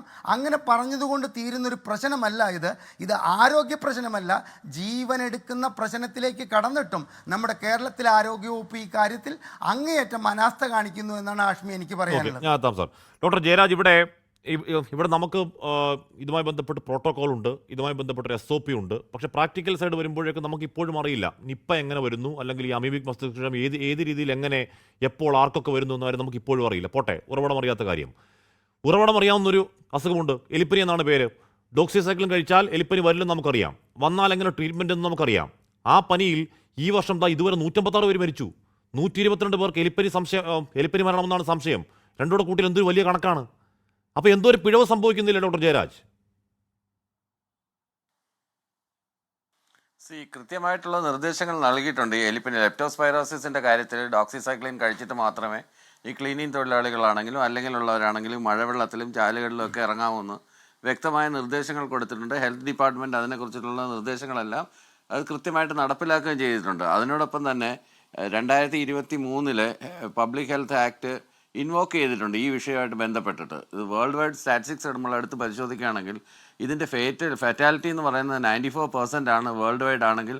കേരളത്തിൽ അത്രയും ഇല്ല, 24% മാത്രമേ ഉള്ളൂ. അതുകൊണ്ടാണ് എനിക്ക് മുമ്പ് സംസാരിച്ചിരുന്ന ഒരു ഡോക്ടർ പറഞ്ഞത് ഇത് കാരണമാണോ ആളുകൾ മരിക്കുന്നത്, ഇത് കൃത്യമായിട്ടുള്ള അമീബിക് മസ്തിഷ്ക ജ്വരമാണോ, ഇത് മൂക്കിനുള്ളിൽ എത്തിയിട്ടാണോ എന്നൊക്കെയുള്ള സംശയങ്ങൾ ആദ്യം ഉന്നയിക്കുണ്ടായല്ലോ. ആദ്യം സംസാരിച്ച ഡോക്ടർ, അദ്ദേഹത്തിൻ്റെ പേര് ഞാൻ മറന്നുപോയി, അദ്ദേഹം പറഞ്ഞിരുന്നു അത്തരത്തിലുള്ള സംശയങ്ങൾ നമുക്കുണ്ട്. നമ്മളിനി ഓവറായിട്ട് കണ്ടെത്തുന്നത് കൊണ്ടാണോ അല്ലെങ്കിൽ ഓവർ ഡയഗ്നോസിസ് കൊണ്ടാണോ ഇത് വരുന്നത്. പക്ഷേ എന്തായാലും ഒരു പാനിക്കിംഗ് സിറ്റുവേഷൻ, മരണങ്ങളെല്ലാം നമ്മൾ തടയപ്പെടേണ്ടതാണ്. എന്നാലും ഒരു പാനിക്കിംഗ് സിറ്റുവേഷനൊന്നും ഇല്ല. ഇവിടെ പിന്നെ MK ഹരിദാസ് പറഞ്ഞതുപോലെ ചെന്നൈയിൽ എന്തുകൊണ്ടാണ് വരാത്തതെന്ന് വെച്ചാൽ ചെന്നൈയിൽ നോബഡി കെയർസ് അബൌട്ട് പീപ്പിൾ. ആയിരക്കണക്കിന് ആളുകൾ മരിച്ചാലും അവിടെ സർക്കാരിൻ്റെ കണക്കിലൊന്നും വരാറില്ല. അതുകൊണ്ടാണ് കേരളത്തിലെ ഓരോ ജീവനും നമ്മൾ അത്രയധികം വില മതിക്കുന്നത് കൊണ്ടാണ് ഇവിടെ കൃത്യമായിട്ടുള്ള കണക്കുകളും ഡേറ്റയൊക്കെ നമ്മൾ സൂക്ഷിക്കുന്നത്. ഏത് കാര്യമാണെങ്കിലും, ആത്മഹത്യയുടെ കാര്യമാണെങ്കിലും, ഒരിക്കൽ ഞാൻ ചെന്നൈയിൽ ഒരു സ്ട്രീറ്റിൽ പോയി താമസിച്ചപ്പോൾ ഒരാഴ്ച ഞാൻ സെൽഫ് ഇമൊല്യൂഷൻ കേസ് കണ്ടത് 8 എണ്ണമാണ്. പക്ഷേ കേരളം ആത്മഹത്യ നിരയിൽ 1 നമ്മൾ പറയുമ്പോൾ അത് റിപ്പോർട്ട് ചെയ്യുന്നില്ല. ചെന്നൈയിൽ അത് ഒരു പണം കിടന്നാൽ അവിടെ എടുത്ത് മറവ് ചെയ്യുന്നതെന്നല്ലാതെ, ഒരു ശവം കിടന്നാൽ എടുത്ത് മറവ് ചെയ്യുന്നതല്ലാതെ ഇത് ആര് എവിടെ എങ്ങനെ മരിച്ചു. അവിടെ ഗ്രാമപ്രദേശങ്ങളിലൊക്കെ പോയി കഴിഞ്ഞാൽ വയസ്സായ ആളുകളൊക്കെ വന്നിട്ട് ഈ കൽമണ്ഡപങ്ങളിൽ വന്ന് മരിച്ചു വീഴുകയാണ്. അങ്ങനെയുള്ളൊരു സ്ഥലമാണ്. അപ്പോൾ അങ്ങനെയുള്ള സ്ഥലത്തിനെ നമുക്ക് ഇതുമായിട്ട് കമ്പയർ ചെയ്യാനേ പറ്റത്തില്ല. അതവിടെ നിൽക്കട്ടെ. അത് എന്തുകൊണ്ടാണ് അവിടെ അങ്ങനെയൊക്കെ ഉണ്ടായിട്ടും അവിടെ മരിക്കുന്നതിനെക്കുറിച്ച് കൃത്യമായിട്ടുള്ള കണക്കുകൾ നമുക്ക് ഇല്ലാത്തത് കൊണ്ടാണ് നമുക്കങ്ങനെ തോന്നുന്നു. പ്രത്യക്ഷത്തിൽ നമുക്ക് അങ്ങനെ തോന്നുമെങ്കിലും അത് ചിന്തിച്ച് കഴിയുമ്പോൾ, കുറച്ചുകൂടി ചിന്തിച്ച് കഴിയുമ്പോൾ, കാര്യമായി ചിന്തിക്കുമ്പോൾ നമുക്കത് മനസ്സിലാവും. ഇവിടെ നമ്മൾ ഹരിതസേന വഴി, ത്രിതല പഞ്ചായത്തുകൾ വഴി, ഹെൽത്ത് ഡിപ്പാർട്ട്മെൻറ്റ് വഴി ഇത്തരത്തിലുള്ള ബോധവൽക്കരണം എല്ലാ ചാനലുകളിലും, എല്ലാ റേഡിയോ ചാനലുകളിലും, പിന്നെ വീടുകളിൽ ഇതുണ്ടല്ലോ, നമ്മുടെ ഡെങ്കിപ്പനി എതിർക്കാൻ വേണ്ടിയിട്ടാണ് ഇത് ശുദ്ധജലം കെട്ടി നിൽക്കുന്ന AC ഡക്റ്റുകളും ചിരട്ടകളും ടയറുകളും ഒക്കെ ഒഴിവാക്കാനായിട്ട് പറയുന്നത്. ഡെങ്കിപ്പനി ഇതിനിടയിലൂടെ കൂടുന്നുണ്ട്. ഡെങ്കിപ്പനി മൂലമുള്ള മരണങ്ങൾ ഇതിന്റെ ഒപ്പം നടക്കുന്നുണ്ട്. ജാപ്പനീസ് എൻസെഫലൈറ്റിസിന്റെ കേസസ് ഉണ്ട്, നിപ്പയുടെ കേസസ് ഉണ്ട്, എല്ലാ പനിയുണ്ട്. ഇപ്പൊ സാധാരണ ഇൻഫ്ലുവൻസ പിടിച്ച് മരിക്കുന്നവരുടെ കണക്ക് സർക്കാർ വെബ്സൈറ്റിൽ നടപ്പുണ്ട്. ഇൻഫ്ലുവൻസ സാധാരണ പനി, ഏത് പനിയാണ് ആളെ കൊല്ലാത്ത പനി? ടൈഫോയിഡ് വരുന്നുണ്ട്. ഒരുപാട് കേസസിൽ അങ്ങനെ വരുന്നുണ്ട്. ഇതെന്ന് പറഞ്ഞു കഴിഞ്ഞാൽ കെട്ടിക്കിടക്കുന്ന വെള്ളത്തിൽ നിന്ന് വരുന്നതാണ്, ചെളിയിൽ നിന്നാണ് ഈ അമീബിക് മസ്തിഷ്ക ജ്വരം ഉണ്ടാകുന്നതെന്നൊക്കെയാണ് വിദഗ്ധർ അവകാശപ്പെടുന്നത്. അതിന് എത്രമാത്രം വാസ്തവം ഉണ്ടെന്ന് എനിക്കറിയില്ല. പക്ഷേ കൃത്യമായി നമ്മൾ ക്ലോറിനേറ്റ് ചെയ്ത് കഴിഞ്ഞാൽ, ഈ കിണറ്റിലെ വെള്ളത്തിൽ നമ്മൾ ക്ലോറിനേഷൻ ഉറപ്പാക്കണം. വീടുകളിൽ കിണറ്റിൽ നിന്ന് വെള്ളം ഉപയോഗിക്കുന്നെങ്കിലും നമ്മൾ കോർപ്പറേഷനിൽ നിന്ന് ഉപയോഗിക്കുന്ന വെള്ളത്തിൽ അല്ലെങ്കിൽ മുനിസിപ്പാലിറ്റിയിൽ നിന്ന് ഉപയോഗിക്കുന്ന വെള്ളത്തിനകത്തെല്ലാം കൃത്യമായി ക്ലോറിനേഷൻ നടക്കുന്നുണ്ട്. അതുപോലെ സ്വകാര്യ നീന്തൽക്കുളങ്ങളിലും പൊതു നീന്തൽക്കുളങ്ങളിലും ഈ പറഞ്ഞ കണക്കുള്ള നീന്തൽ പരിശീലിപ്പിക്കുന്ന മറ്റ് കുളങ്ങളുണ്ടല്ലോ, തദ്ദേശ സ്വയംഭരണം, ഒരുപാട് കുളങ്ങൾ നമ്മൾ ക്ലീൻ ചെയ്തു. ഈ ജലസ്രോതസ്സുകളെ സംരക്ഷിക്കുന്നതിൻ്റെ ഭാഗമായി ഒരുപാട് കുളങ്ങൾ ക്ലീൻ ചെയ്യുക, അതിന് എല്ലാ വർഷവും ക്ലീനപ്പ് പ്രോഗ്രാം നടക്കുകയും ചെയ്യുന്നുണ്ട്. പക്ഷേ ഇത്തരത്തിൽ കാലാവസ്ഥയിലുണ്ടാകുന്ന മാറ്റം, ഈ പറഞ്ഞ കണക്കുപോലെ വെള്ളം നിൽക്കാത്ത സ്ഥലത്ത് ഡ്രെയിനേജ് ഫെസിലിറ്റീസൊക്കെ ഉണ്ടാക്കി വെക്കുകയും ആ ഡ്രെയിനേജിനകത്തൂടെ പലപ്പോഴും ഈ കുളത്തിലേക്ക് റോഡിലൂടെ ഒഴുകി വരുന്ന വെള്ളം തന്നെ കുളങ്ങളിൽ ഇറങ്ങുകയൊക്കെ ചെയ്യുന്ന ഒരു സാഹചര്യമുണ്ട്. അപ്പോൾ അത്തരം സാഹചര്യങ്ങളിലൂടെ ഇതുപോലെ ബാക്ടീരിയാസ് പെറ്റ് വരികാനും അതിൽ നിന്ന് അമീബ വരാനും ഒക്കെ സാധ്യതയുള്ളൊരു സ്ഥലമാണ്. കേരളത്തിൽ അത്രയധികം ജലാശയങ്ങളുണ്ട്, അത് വാട്ടർ ബോഡീസ് ജലാശയങ്ങളുണ്ട്. ലോകത്തുള്ള എവിടെയുമുള്ള പനികളൊക്കെ നമുക്ക് ഇവിടെ സാമ്പിൾ പോലെയോ സ്പെസിമെൻ പോലെയോ ഒക്കെ ഇവിടെ ഉണ്ടാകുന്ന സ്ഥലമാണ്. ഞാൻ എത്താം ശ്രീ ജയരാജ്. ശ്രീ എൻ എം അരുൺ, ഇവിടെ നമ്മൾ ഇപ്പോഴും പറയുന്ന എല്ലാം എന്താണ് മലിനവും കെട്ടിക്കിടക്കുന്നതും കന്നുകാലികളെ കുളിപ്പിക്കുന്നതുമായ വെള്ളത്തിൽ മുഖം കഴുകുകയോ കുളിക്കുകയോ നീന്തുകയോ ചെയ്യാതിരിക്കുക, കിണറുകൾ ശാസ്ത്രീയമായി ക്ലോറിനേറ്റ് ചെയ്യുക, ജലസംഭരണികൾ വൃത്തിയായി സൂക്ഷിക്കുക, മൂക്കിലേക്ക് വെള്ളം കയറ്റുകയോ ഒഴിക്കുകയോ ചെയ്യാതിരിക്കുക തുടങ്ങിയ പ്രതിരോധ മാർഗ്ഗങ്ങൾ നമ്മൾ പൊതുവിൽ പറയുന്ന സാധനങ്ങളാണ് ഇപ്പോഴും. ഇവിടെ നമ്മുടെ പരിശോധന കൂടുതലാണെങ്കിലും അല്ലെങ്കിലും ഇവിടെ രോഗം സ്ഥിരീകരിക്കുന്നുണ്ട്. രോഗം സ്ഥിരീകരിക്കൽ മാത്രമല്ല, അതിൽ മരണങ്ങൾ കൂടുന്നുണ്ട്. മരണങ്ങൾ കൂടുമ്പോൾ ഇത് റയറസ്റ്റ് ഓഫ് ദ, ഇപ്പോൾ BBC റിപ്പോർട്ടിൽ പറഞ്ഞു ഇനിമേൽ ഈ അസുഖം റയറസ്റ്റ് ഓഫ് ദ റയർ അല്ല എന്ന് പറഞ്ഞുകൊണ്ടാണ് ആ ലേഖനം അവസാനിക്കുന്നത്. കേരളത്തിലെ സ്പെസിഫിക് കേസ് ചൂണ്ടിക്കാണിക്കൊണ്ടാണ്. അപ്പോൾ ആ ഒരു പശ്ചാത്തലത്തിൽ കുറച്ചുകൂടി ആഴത്തിൽ, കുറച്ചുകൂടി വിശദമായി ഈ പറഞ്ഞ മാപ്പിംഗ് അടക്കമുള്ള സങ്കേതങ്ങൾ ഉപയോഗിച്ചുകൊണ്ടൊരു പഠനം ഈ കാലം ആവശ്യപ്പെടുന്നില്ലേ doctor N M Arun? Hashmi, തീർച്ചയായിട്ടും പഠനം നടത്തണം. എനിക്ക് തോന്നുന്നു ലോകത്തിൻ്റെ ശാസ്ത്ര ബോധം തന്നെ മാറ്റിമറിക്കാവുന്ന പല വിവരങ്ങൾ നമുക്ക് ചിലപ്പോൾ കിട്ടും. നമ്മൾ ഇതുവരെ പറയുന്നതൊക്കെ തന്നെ പഴയ കേസുകളുടെ കാര്യമാണ്. എങ്ങനെയാണ് പകരുന്നതൊക്കെ നമ്മൾ പറയുന്നതൊക്കെ തന്നെ ടെക്സ്റ്റ് ബുക്കുകളിൽ നമ്മൾ പറയുന്നതേ ഉള്ളൂ. പക്ഷേ ഇപ്പോൾ തന്നെ ഒരു 81 കേസ് ഈ വർഷം തന്നെ ഉണ്ട് എന്ന് പറയുമ്പോൾ നമുക്ക് അത്രയധികം ഡാറ്റയുണ്ട്. അപ്പോൾ അത് പക്ഷേ അത് പഠിക്കാനായിട്ടൊരു പ്രത്യേക ടീം തന്നെ വേണം. നമുക്കറിയാം നമ്മുടെ മെഡിക്കൽ കോളേജുകളിലും ഗവൺമെൻറ് ഹോസ്പിറ്റലിലൊക്കെ തന്നെയുള്ള ഡോക്ടർമാർ വളരെയധികം എന്താ പറയുക ബുദ്ധിമുട്ടിയാണ് പണിയെടുക്കുന്നത്. ഇഷ്ടംപോലെ വർക്ക് ലോഡ് ഉണ്ട്. അപ്പോൾ ഇതിനു വേണ്ടി ഞാൻ പറയുന്ന ഒരു പ്രത്യേക ഒരു ടീമിനെ സജ്ജമാക്കണം എന്നാണ് എൻ്റെ അഭിപ്രായം. ആക്കിയിട്ടുണ്ടെന്ന് എനിക്ക് തോന്നുന്നില്ല, ആക്കിയതായിട്ട് ഞാൻ അറിഞ്ഞില്ല. അതായത് നമ്മൾ ക്ലിനിഷ്യൻസ് അല്ലാതെ ഈ കമ്മ്യൂണിറ്റി മെഡിസിൻ ഡിപ്പാർട്ട്മെൻറ്റും മറ്റ് എല്ലാ ഡിപ്പാർട്ട്മെൻറ്റും കൂടിയിട്ട് ഇതിനായിട്ടൊരു പ്രത്യേക ടീം അതിന് മാറ്റിവെക്കണം. അപ്പോൾ അവർക്ക് വേറെ സാധാരണ രോഗിയുടെ ചികിത്സയൊക്കെ വേണ്ടാതെ അവർക്ക് ഇത് മാത്രമായിട്ട് 1 മാസമോ 2 മാസമോ സമയം കൊണ്ട് ഈ 81 കേസും വിശദമായി പഠിച്ചിട്ട് അത് എങ്ങനെ വന്നു, എങ്ങനെയാണ് നമുക്ക് എങ്ങനെയൊക്കെ തടയാമെന്നുള്ളതിനെക്കുറിച്ച് വിശദമായ പഠനം വേണം. അതിന് നമുക്ക് മറ്റുള്ളവരുടെയൊക്കെ ധനസഹായവും അതുപോലെ ആൾ സഹായവും ലബോറട്ടറി സഹായമൊക്കെ കേന്ദ്രത്തിൻ്റെയും പുറത്തുള്ള ഏജൻസികളുടെയും ഒക്കെ നമുക്ക് വാങ്ങിക്കാം. അപ്പോൾ നമ്മളിത് ഒന്നും സംഭവിക്കുന്നില്ല, എല്ലാം ഒരു പ്രശ്നമില്ല എന്ന് പറഞ്ഞിരിക്കുന്നതിനെക്കാട്ടിലും നല്ലത് നമ്മളിതൊരു പ്രശ്നമുണ്ട് തന്നെ മനസ്സിലാക്കണം. ഞാൻ നേരത്തെ പറഞ്ഞു, ഇപ്പോൾ എലിപ്പനിയുടെ കാര്യം നേരത്തെ പറഞ്ഞു. എലിപ്പനി നമുക്ക് എല്ലാ വർഷവും ഈ കേസുകളുണ്ട്. അത് നമുക്ക് അത്ഭുതം ഉണ്ടാക്കുന്നില്ല. ശരിയാണ്, ഒരു രോഗിയെ സംബന്ധിച്ചിടത്തോളം അത് വിഷമകരമാണ്. ഇത്രയധികം മരണങ്ങൾ എന്ന് പറയുമ്പോൾ വിഷമകരമാണ്. അത് ശരിയല്ല, അങ്ങനെ എലിപ്പനി മരണം ഉണ്ടാവാൻ പാടില്ല. അത് തന്നെയാണ് നമ്മുടെ ലക്ഷ്യം. പക്ഷേ ഇതൊരു നമുക്കറിയാം, ഇതൊരു പുതിയൊരു സംഭവമായതുകൊണ്ട് തന്നെ ഇതിനെക്കുറിച്ച് ഒരു പ്രത്യേക ഒരു ടീം തന്നെ വന്നിട്ട് പ്രത്യേകിച്ച് പഠിച്ചാൽ മാത്രമേ നമുക്ക് ഇതിനെക്കുറിച്ച് ഒരു കൃത്യമായൊരു ഐഡിയ നമുക്ക്. അതുപോലെ തന്നെ ബന്ധപ്പെട്ട പഠനം നടക്കുന്നു അന്വേഷിക്കുമ്പോൾ ഏതോ സ്കൂൾ ഓഫ് എഞ്ചിനീയറിംഗ്, എൻവയോൺമെന്റൽ എഞ്ചിനീയറിംഗ് പഠിക്കുന്നുണ്ട് എന്ന് കേട്ടു. അന്വേഷിച്ചപ്പോൾ അങ്ങനെ ഒരു സ്ഥാപനത്തെ പറ്റി അറിവില്ല. അവിടെ നടക്കുന്ന പഠനത്തെ പറ്റി കുറെ അന്വേഷിക്കാൻ കാര്യമായി ആർക്കും അറിയില്ല. ഒരു സമഗ്ര പഠനം നടക്കുന്നില്ല എന്ന് തന്നെയാണ് എൻ്റെ വ്യക്തിപരമായ അറിവ്. ഞാൻ കുറെ പേരെ ഫോണിൽ വിളിച്ച് സംസാരിച്ചതിന്റെ ഭാഗമായി ശ്രീ എൻ എം അരുൺ. ആയിക്കോട്ടെ, അതെ, ഞാൻ പുറത്ത്, അതായത് സർക്കാർ മേഖലയിൽ അല്ലാതെ പുറത്ത് വർക്ക് ചെയ്യുന്ന ഒരാൾ ഇതിനെക്കുറിച്ച് അറിയാൻ വേണ്ടി നമ്മൾ ജേർണൽസ് എല്ലാം തപ്പുമ്പോൾ 1-2 പേപ്പർ മാത്രമേ ഇതുവരെ വന്നിട്ടുള്ളൂ. ഒരു പക്ഷേ വരുമായിരിക്കും, എല്ലാവർക്കും സമയം കിട്ടുന്നില്ല ഇത്രയധികം കാര്യങ്ങൾ ഡീറ്റെയിൽ ആയിട്ട് അനലൈസ് ചെയ്ത് പേപ്പർ പബ്ലിഷ് ചെയ്യാൻ. പക്ഷേ ഞാൻ പറയുന്നത് ഒരു കേസ് റിപ്പോർട്ട് എന്നുള്ള രീതിയിൽ അല്ലെങ്കിലും ഒരു കേസ് സീരീസ് ഈ ജസ്റ്റ് ബേസിക് ആയിട്ടുള്ള ഐഡിയ മുഴുവൻ വേൾഡിന് ഇപ്പോൾ പറഞ്ഞു കൊടുക്കണം. ലോകത്തിനത് അറിയണം. ലോകത്തിന് അറിയുമ്പോഴാണ് മറ്റ് സ്ഥലങ്ങളിൽ ഇങ്ങനത്തെ കേസുകളിൽ നമ്മളത് കൂടുതൽ നമുക്ക് കണക്ട് ചെയ്യാൻ പറ്റും. അവിടെ അവരെങ്ങനെയാണ് എന്താണ് ചെയ്തതിനെ കുറിച്ച് നമുക്ക് പഠിക്കാൻ പറ്റും. അതുപോലെ തന്നെ ഞാൻ നേരത്തെ പറയാൻ ഉദ്ദേശിച്ചത് റിക്രിയേഷണൽ വാട്ടേഴ്സ് എന്നൊരു കൺസെപ്റ്റ് ഉണ്ട്. എന്ന് പറഞ്ഞാൽ നമ്മൾ കളിക്കാനും കുളിക്കാനും നീന്താനും എല്ലാം ഉപയോഗിക്കുന്ന വെള്ളം അതൊരു സെപ്പറേറ്റ് ആയിട്ട് നമ്മൾ വെക്കണം. അത് നമ്മളിപ്പോൾ പലപ്പോഴും ഏത് വെള്ളത്തിലും ആൾക്കാർ ചാടുന്ന രീതിയിൽ പലപ്പോഴും ഉണ്ടാവുന്നുണ്ട്, പ്രത്യേകിച്ച് കുട്ടികളൊക്കെ തന്നെ. അപ്പോൾ നമ്മൾ നീന്താനും കുളിക്കാനൊക്കെ ഉള്ള വെള്ളം പ്രത്യേകമായിട്ട് മാറ്റി വെക്കണം.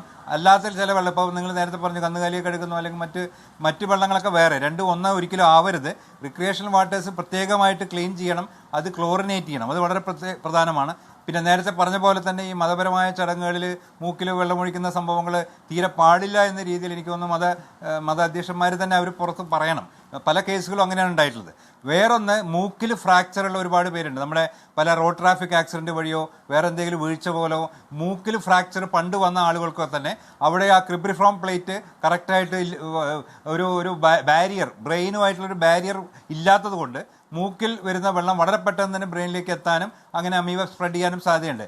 ഈ 81 കേസിൽ എനിക്ക് തോന്നുന്നു 4-5 കേസുകളിൽ ഈ നേസൽ ഫ്രാക്ചർ ഉണ്ടായിട്ടുണ്ട്. അപ്പോൾ ഈ നേസൽ ഫ്രാക്ചർ ഉള്ള ആളുകൾ പ്രത്യേകിച്ച് മൂക്കിൽ വെള്ളം ചെയ്യുമ്പോൾ അടിക്കുമ്പോൾ പ്രത്യേകം ശ്രദ്ധിക്കേണ്ടതാണ്. അപ്പോൾ ആ കാര്യങ്ങൾ നമ്മൾ ആളുകളോട് പറയണം. ഇപ്പോൾ പ്രത്യേകിച്ച് നേസൽ ഫ്രാക്ചർ ഉണ്ടെങ്കിൽ അവർ ഒരിക്കലും ഇതുപോലെയുള്ള എനിക്ക് തോന്നുന്നത് ഇങ്ങനത്തെ ജലാശയങ്ങൾ ഇറങ്ങാതിരിക്കുകയായിരിക്കും നല്ലത്. അങ്ങനെ ഇറങ്ങുകയാണെങ്കിൽ തന്നെ മൂക്കിൽ ഒരിക്കലും വെള്ളം കയറുന്നില്ല എന്ന് ഉറപ്പുവരുത്തണം. അപ്പോൾ അങ്ങനെ ആ രീതിയിൽ നമ്മളിപ്പോൾ എങ്ങനെ ഇത് പ്രിവെൻറ്റ് ചെയ്യണമെന്ന് പറയുമ്പോൾ നമുക്ക് ചെയ്യാവുന്ന കാര്യങ്ങൾ നേരത്തെ പറഞ്ഞ ജലാശയങ്ങളെല്ലാം വൃത്തിയാക്കുക, കിണർ ക്ലോറിനേറ്റ് ചെയ്യുക, അതുപോലെ തന്നെ ക്ലോറിനേഷൻ്റെ അളവ് കൂട്ടണം. നേരത്തെ ഡോക്ടർ അൽത്താഫ് പറഞ്ഞ പോലെ തന്നെ അളവ് കൂട്ടാൻ വേണ്ടിയിട്ട് എനിക്ക് തോന്നുന്നു DHS പുതിയൊരു ഓർഡർ ഇറക്കിയിട്ടുണ്ട്. പക്ഷെ ഇതെല്ലാം കൃത്യമായിട്ട് അതായത് തദ്ദേശ സ്വയംഭരണ സ്ഥാപനങ്ങൾ കൃത്യമായിട്ട് എല്ലാ ഭാഗത്തും നടത്തുന്നുണ്ട് എന്ന് ഉറപ്പാക്കണം. അങ്ങനെ ഉറപ്പാക്കിയാൽ മാത്രമേ നമുക്ക് ഈ അമീബിക് മസ്തിഷ്ക ജ്വരത്തിനെ ഒരു നല്ല രീതിയിൽ കണ്ടെയ്ൻ ചെയ്തിട്ട് ഇനി കൂടുതൽ മരണങ്ങൾ ഉണ്ടാവുന്നില്ല എന്ന് ഉറപ്പുവരുത്താൻ സാധിക്കുകയുള്ളൂ. ഓക്കെ, ഡോക്ടർ അൽത്താഫ്, ഇവിടെ നമ്മൾ നേരത്തെ പറഞ്ഞു, ഇപ്പോൾ ഒരു രോഗം അല്ലെങ്കിൽ ഒരു കാര്യം ആവശ്യപ്പെടുകയാണെങ്കിൽ അത് സർക്കാർ കർശനമായി പറയുകയും ജനം അത് കർശനമായി കേൾക്കുകയും ചെയ്യണം. അപ്പോൾ നമ്മൾ കോവിഡ് കാലത്ത് കൃത്യമായ ഈ പറയുന്ന സോഷ്യൽ ഡിസ്റ്റൻസ് മെയിൻറ്റെയിൻ ചെയ്തതുകൊണ്ടാണ്. ആ ഗൗരവത്തിൽ അത് ഒരു ഭരണകൂടം ജനത്തോട് പറഞ്ഞതുകൊണ്ടാണ്. ഞാൻ പിന്നെയും ചോദിക്കുന്നത്, ഈ പറയുന്ന ഏജ് ഓൾഡ് പ്രാക്ടീസാണ്. ഒരു പ്രാക്ടീസിങ് മുസ്ലിം അംഗശുദ്ധി വരുമ്പോഴേക്കും മൂക്കിലേക്ക് വെള്ളം ചീറ്റി കളയുക എന്ന് പറയുന്ന ഏജ് ഓൾഡ് പ്രാക്ടീസാണ്. അപ്പോൾ അത് ഈ കാലത്ത് സേഫ് അല്ലെങ്കിൽ അത് സേഫ് അല്ല എന്ന് സർക്കാർ കണിശമായ ഭാഷയിൽ പറയണ്ടേ? അങ്ങനെ പല കാര്യങ്ങളും പറയണ്ടേ? ഡോക്ടർ അൽത്താഫ് ആദ്യം പറഞ്ഞു ഇത് കുഞ്ഞുങ്ങൾക്ക് മാത്രമേ വരൂ എന്ന് പറഞ്ഞു. പിന്നീട് 90 വയസ്സുള്ള വയോധികർ വന്നു, ഒരു 3 മാസം പ്രായമുള്ള കുഞ്ഞിന് വന്നു. ഇത് കുറച്ചുകൂടി ഗൗരവത്തിൽ നമ്മൾ കാണണ്ടേ ഡോക്ടർ അൽത്താഫ്? തീർച്ചയായിട്ടും അത് നമുക്ക് അത്തരം ആ രീതിയിലുള്ള ഒരു ക്യാമ്പയിനിലേക്ക് പോകണമെങ്കിൽ തീർച്ചയായിട്ടും അതിന് പഠനങ്ങളുടെ ഒരു ബാക്കപ്പ് ആവശ്യമുണ്ട്.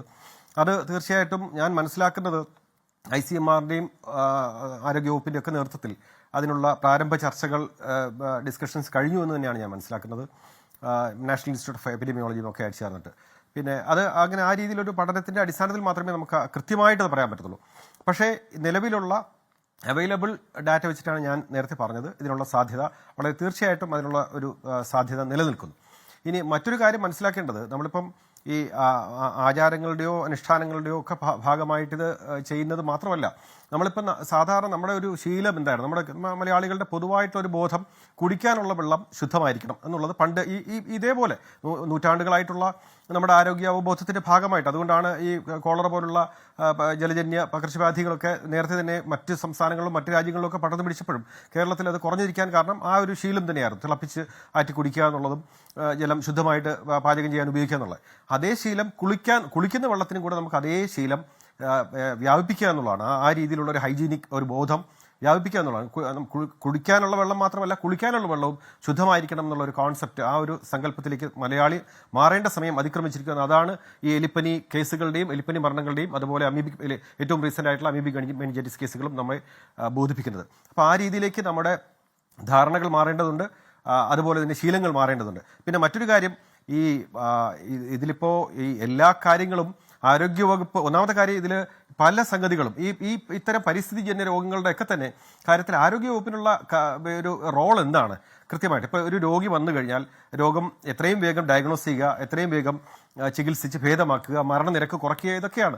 അത് ഏതാണ്ടൊക്കെ മിക്കവാറും ഈ പറഞ്ഞ ന്യൂവർ എമർജിംഗ് ഇൻഫെക്ഷൻസിലൊക്കെ തന്നെ കാര്യമായ രീതിയിൽ അത് പ്രതികരിക്കുന്നുണ്ട് എന്ന് തന്നെയാണ് മനസ്സിലാക്കുന്നത്. അത് സർക്കാർ മേഖലയാണെങ്കിലും സ്വകാര്യ മേഖലയാണെങ്കിലും ആ രീതിയിൽ തന്നെ പ്രവർത്തിക്കുന്നുണ്ട് എന്നുള്ളതാണ് മനസ്സിലാക്കുന്നത്. മറ്റ് പ്രദേശങ്ങളുമായിട്ട് താരതമ്യം ചെയ്യുമ്പോൾ, മറ്റ് സംസ്ഥാനങ്ങളോ മറ്റ് രാജ്യങ്ങളോ ഒക്കെ ആയിട്ട് താരതമ്യം ചെയ്യുമ്പോൾ അത് ആ രീതിയിൽ പ്രതികരിക്കുന്നുണ്ട്. പിന്നെ മറ്റുള്ള പ്രശ്നങ്ങൾ, ഇപ്പം പരിസ്ഥിതിയുമായിട്ട് ബന്ധപ്പെട്ടുള്ള കാര്യങ്ങൾ, തദ്ദേശ സ്വയംഭരണ സ്ഥാപനങ്ങൾ ചെയ്യേണ്ട ഒരുപാട് കാര്യങ്ങളുണ്ട്.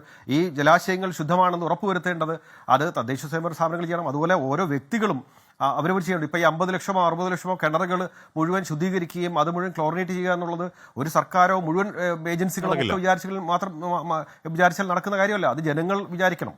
ജനങ്ങൾ ഓരോരുത്തരുടെയും വീടുകളിലുള്ള കിണറുകൾ ക്ലോറിനേറ്റ് ചെയ്തു എന്നുള്ള ഉറപ്പുവരുത്തണം. നിശ്ചിത അളവിൽ ഇപ്പോൾ നേരത്തെ ഡോക്ടർ സൗമ്യയൊക്കെ സൂചിപ്പിച്ചു പോലെ എനിക്ക് തോന്നുന്നു സൗമ്യയുടെ വീഡിയോ ഉണ്ടെന്ന് തോന്നുന്നു അത് സംബന്ധിച്ചുള്ള അത്തരം യൂട്യൂബൊക്കെ നമുക്ക് ഇഷ്ടംപോലെ അവൈലബിൾ ആണ്, എല്ലാവർക്കും അറിയാവുന്ന. ഇന്നത്തെ കാലത്ത് ഏതൊരു മനുഷ്യനും അവരുടെ ഫിംഗർ ടിപ്പിൽ ലഭ്യമായ വിവരങ്ങളാണ് ഇതൊക്കെ. എങ്ങനെയാണ് ക്ലോറിനേറ്റ് ചെയ്യേണ്ടത് സഫീഷ്യൻ്റ് ആയിട്ടുള്ള രീതി, അത് എത്ര നാളത്തേക്ക് ഇപ്പം ഞാൻ മനസ്സിലാക്കുന്നത് ഏതാണ്ട് 30 ദിവസം ഈ ഒരു പ്രാവശ്യം സഫീഷ്യൻ്റ് ആയിട്ട് ക്ലോറിനേറ്റ് ചെയ്ത് കഴിഞ്ഞാൽ 30 ദിവസത്തേക്ക് 1 മാസത്തേക്ക് അതിൻ്റെ ആ റെസിഡ്യൂ ക്ലോറിൻ ലെവൽ മെയിൻറ്റെയിൻ ചെയ്യാൻ കഴിയും. അതായത് അമീബ ഉൾപ്പെടെയുള്ള ജീവികൾ വളരാത്ത സാഹചര്യം സൃഷ്ടിക്കാൻ സാധിക്കും. അപ്പോൾ എല്ലാ മാസവും നമുക്ക് ഈ രീതിയിൽ റിപ്പീറ്റ് ചെയ്ത് കഴിഞ്ഞാൽ ഈ നിങ്ങളുടെ ഓരോരുത്തരുടെയും വീടുകളിലെ കിണറുകൾ ശുദ്ധമായിരിക്കും എന്ന് നമുക്ക് ഉറപ്പ് പറയാൻ പറ്റും.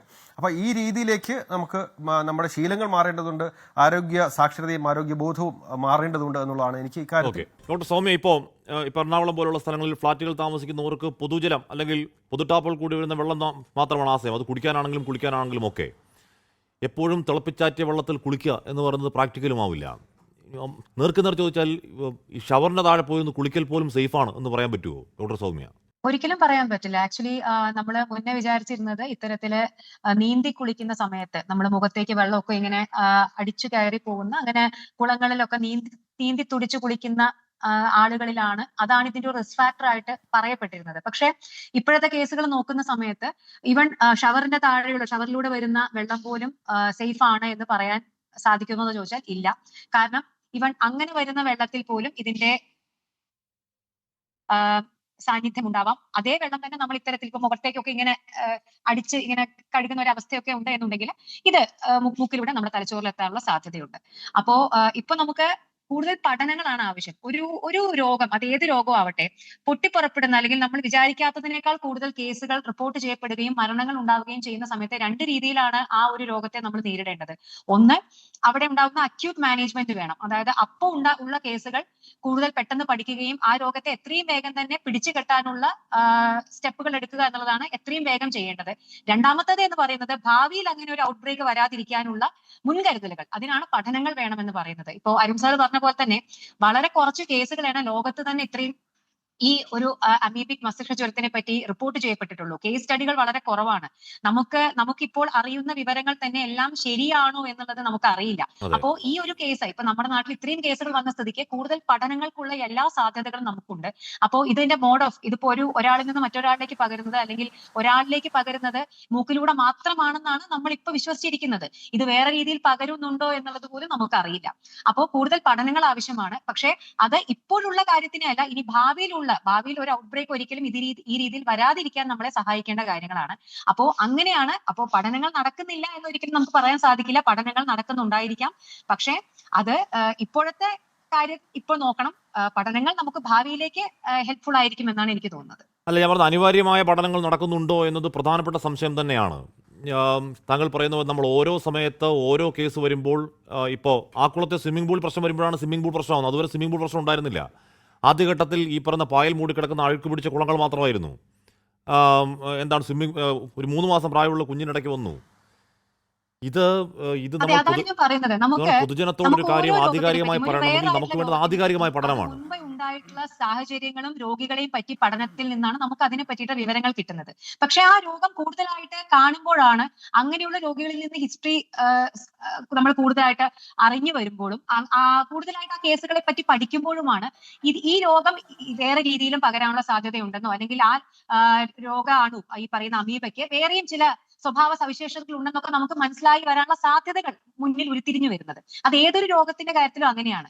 ഈ രോഗത്തിൽ നമ്മുടെ ഒരു ലിമിറ്റേഷൻ എന്ന് പറയുന്നത് നമുക്കുള്ള അറിവുകൾ പരിമിതമാണ് എന്നുള്ളതാണ്. അപ്പോൾ കൂടുതൽ പഠനങ്ങൾ വേണം എന്നുള്ളതിന് യാതൊരു സംശയവുമില്ല. അല്ലെങ്കിൽ ഇതേ രീതിയിൽ തന്നെ ഇങ്ങനെയുള്ള ഔട്ട് ബ്രേക്കുകൾ ഇനിയും സംഭവിക്കാനുള്ള സാധ്യതകളുണ്ട്. ഓക്കെ, ഷംകി ഹരിദാസ്, ഇപ്പോഴും നമുക്ക് ആ വ്യക്തി അവിടെ നിൽക്കുകയാണ്. പക്ഷെ ഒരു കാര്യം നമുക്ക് നിലവിലറിയാവുന്ന എന്താണ്?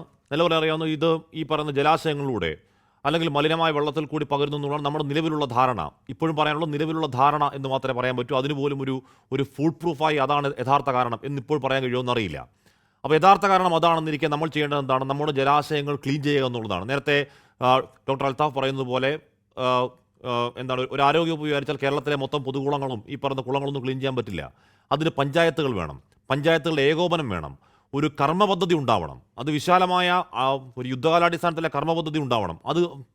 അതിപ്പോഴും ഉണ്ടാവുന്നില്ല. ശ്രീ ഹരിദാസ്, ശരിയാണ്, നമ്മൾക്ക് ഒരു നിപ്പ വന്ന രോഗിയെ ചികിത്സിച്ച് അവരെ മരണത്തിൽ നിന്ന് രക്ഷപ്പെടുത്താൻ കഴിയുന്നുണ്ട്. ഈ പറയുന്ന അമീബിക് മസ്തിഷ്ക എന്ന ആൾക്കാരെ ചികിത്സിച്ച് മരണത്തിൽ നിന്ന് രക്ഷപ്പെടുത്താൻ കഴിയുന്നുണ്ട്. അത് റിയാക്റ്റീവാണ്. അതല്ലാതെ രോഗം തടയാനുള്ള യഥാർത്ഥ ഒരു ഫുൾ പ്രൂഫ് കർമ്മ പദ്ധതി പ്ലാൻ നമുക്ക് ഇപ്പോഴും ആലോചനയിൽ പോലും ഉണ്ടോ ശ്രീ ഹരിദാസ്?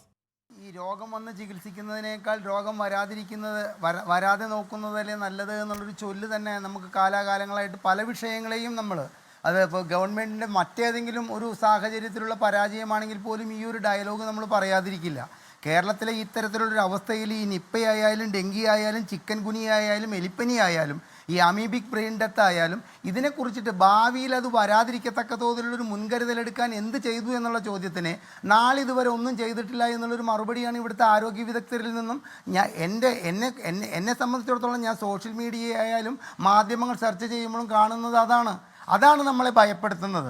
എനിക്ക് അതിനു മുമ്പ് ഡോക്ടർ ജയരാജനോടൊരു മറുപടി പറയാൻ വേണ്ടിയിട്ട് ഹാഷ്മി എനിക്കൊരു മിനിറ്റ് തരണം. ഈ താങ്കൾക്കറിയോ ലോകത്തിലെ തന്നെ ഏറ്റവും മലിനമായ ഒരു ജലാശയമാണ് ഈ കൂവം റിവർ എന്ന് പറഞ്ഞിട്ട് ചെന്നൈ ടൗണിലൂടെ ഒഴുകിപ്പോകുന്ന ഏകദേശം എൻ്റെ അറിവിൽപ്പെട്ടിടത്തോളം 66 കിലോമീറ്റർ കേവലം മലിനജലം മാത്രം വഹിച്ചുകൊണ്ട് ഒഴുകുന്ന ഒരു നദിയാണ് ഈ കൂവം നദി. ആ കൂവം നദി ഒഴുകിക്കൊണ്ടിരിക്കുന്നത് മദ്രാസ് ടൗണിൻ്റെ ഹൃദയഭാഗത്തിലൂടെയാണ്. പക്ഷെ ഒരു കാര്യം താങ്കൾ മനസ്സിലാക്കുക, കൂവം നദിയിലൂടെ എന്തെങ്കിലും ഒരു പകർച്ചവ്യാധി പകർന്നതായിട്ടോ അല്ലെങ്കിൽ അവിടുത്തെ ജലം ഉപയോഗിച്ചുകൊണ്ട് ജനങ്ങൾക്ക് എന്തെങ്കിലും ഇത്തരത്തിലുള്ള ഒരു ആപത്ത് വരത്തക്ക തോതിലുള്ള അല്ലെങ്കിൽ ഒരു ജീവഹാനി വരത്തക്ക തോതിലുള്ളൊരു പ്രശ്നമുണ്ടായെന്നോ നാളിതുവരെ റിപ്പോർട്ട് ചെയ്തിട്ടില്ല. ഇത് മുൻകാല ചരിത്രം വെച്ചിട്ടില്ല. ഇന്ന് ഈ ചർച്ചയ്ക്ക് വരുമ്പോൾ ഞാൻ പരിശോധിച്ചതാണ് മദ്രാസിൽ എൻ്റെ സുഹൃത്തുക്കളോടൊക്കെ വിളിച്ചിട്ട്.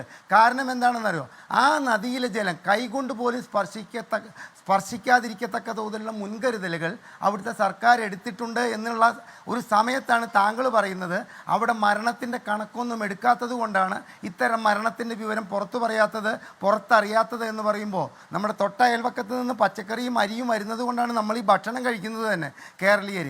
അവരെ അത്തരത്തിൽ തരം താഴ്ത്തിക്കൊണ്ട് താങ്കൾ സംസാരിച്ചത് ശരിയായില്ല എന്നുള്ളതാണ്. ഹാഷ്മി, ഒരു കാര്യം മനസ്സിലാക്കുക, ഇവിടെ സ്കൂൾ തലം മുതൽ ഈ പ്രശ്നത്തിലെ ഈ അമീബിക് ബ്രെയിൻ ഫീവറിനെ കുറിച്ചിട്ട് സ്കൂൾ തലം മുതൽ എല്ലാ അസംബ്ലിയിലും കുട്ടികൾക്ക് ഇതിനെക്കുറിച്ചിട്ടൊരു മുൻകരുതൽ എന്ന നിലയ്ക്ക് നാളിതുവരെ ഒരു സ്കൂളിലും ഒരു വാക്ക് പോലും മിണ്ടിയതായിട്ട് ഞാൻ അറിഞ്ഞിട്ടില്ല. താങ്കളും ഇവിടുത്തെ ആരോഗ്യ വിദഗ്ധരും ഒക്കെ പറഞ്ഞതുപോലെ തന്നെ ഈ കാര്യത്തിൽ ഏറ്റവും ഇടപെടാൻ പറ്റിയിട്ടുള്ളതാണ് തദ്ദേശ സ്വയംഭരണ സ്ഥാപനങ്ങൾ. ഈ ത്രിതല പഞ്ചായത്തിൻ്റെ ഭരണം വന്നതുകൊണ്ട് ജനങ്ങളിലേക്ക് എത്തിക്കേണ്ട ഏറ്റവും പ്രധാനപ്പെട്ട കാര്യമായിരുന്നു ആരോഗ്യ പരിരക്ഷ ജനങ്ങൾക്ക് നൽകാനുള്ള സംവിധാനം.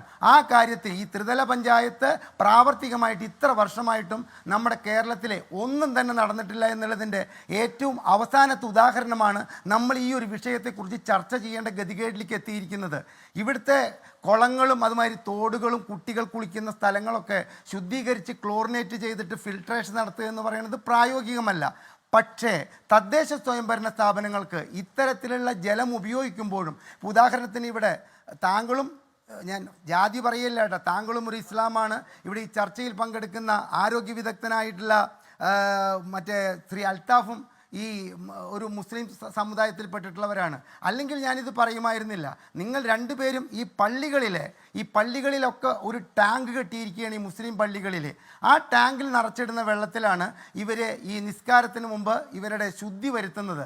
ആ ശുദ്ധി വരുത്തുന്നത് നല്ല കാര്യമാണെങ്കിലും ആ ടാങ്കിലെ വെള്ളത്തിന് ചുരുങ്ങിയത് ആഴ്ചകളോളം പഴക്കമുണ്ട്. കാരണം ആ ടാങ്കിലെ വെള്ളം ക്ലീൻ ചെയ്തിട്ടല്ല, അതിൻ്റെ മുകളിൽ 3-4 പൈപ്പുകൾ പിടിപ്പിച്ചിരിക്കുകയാണ്.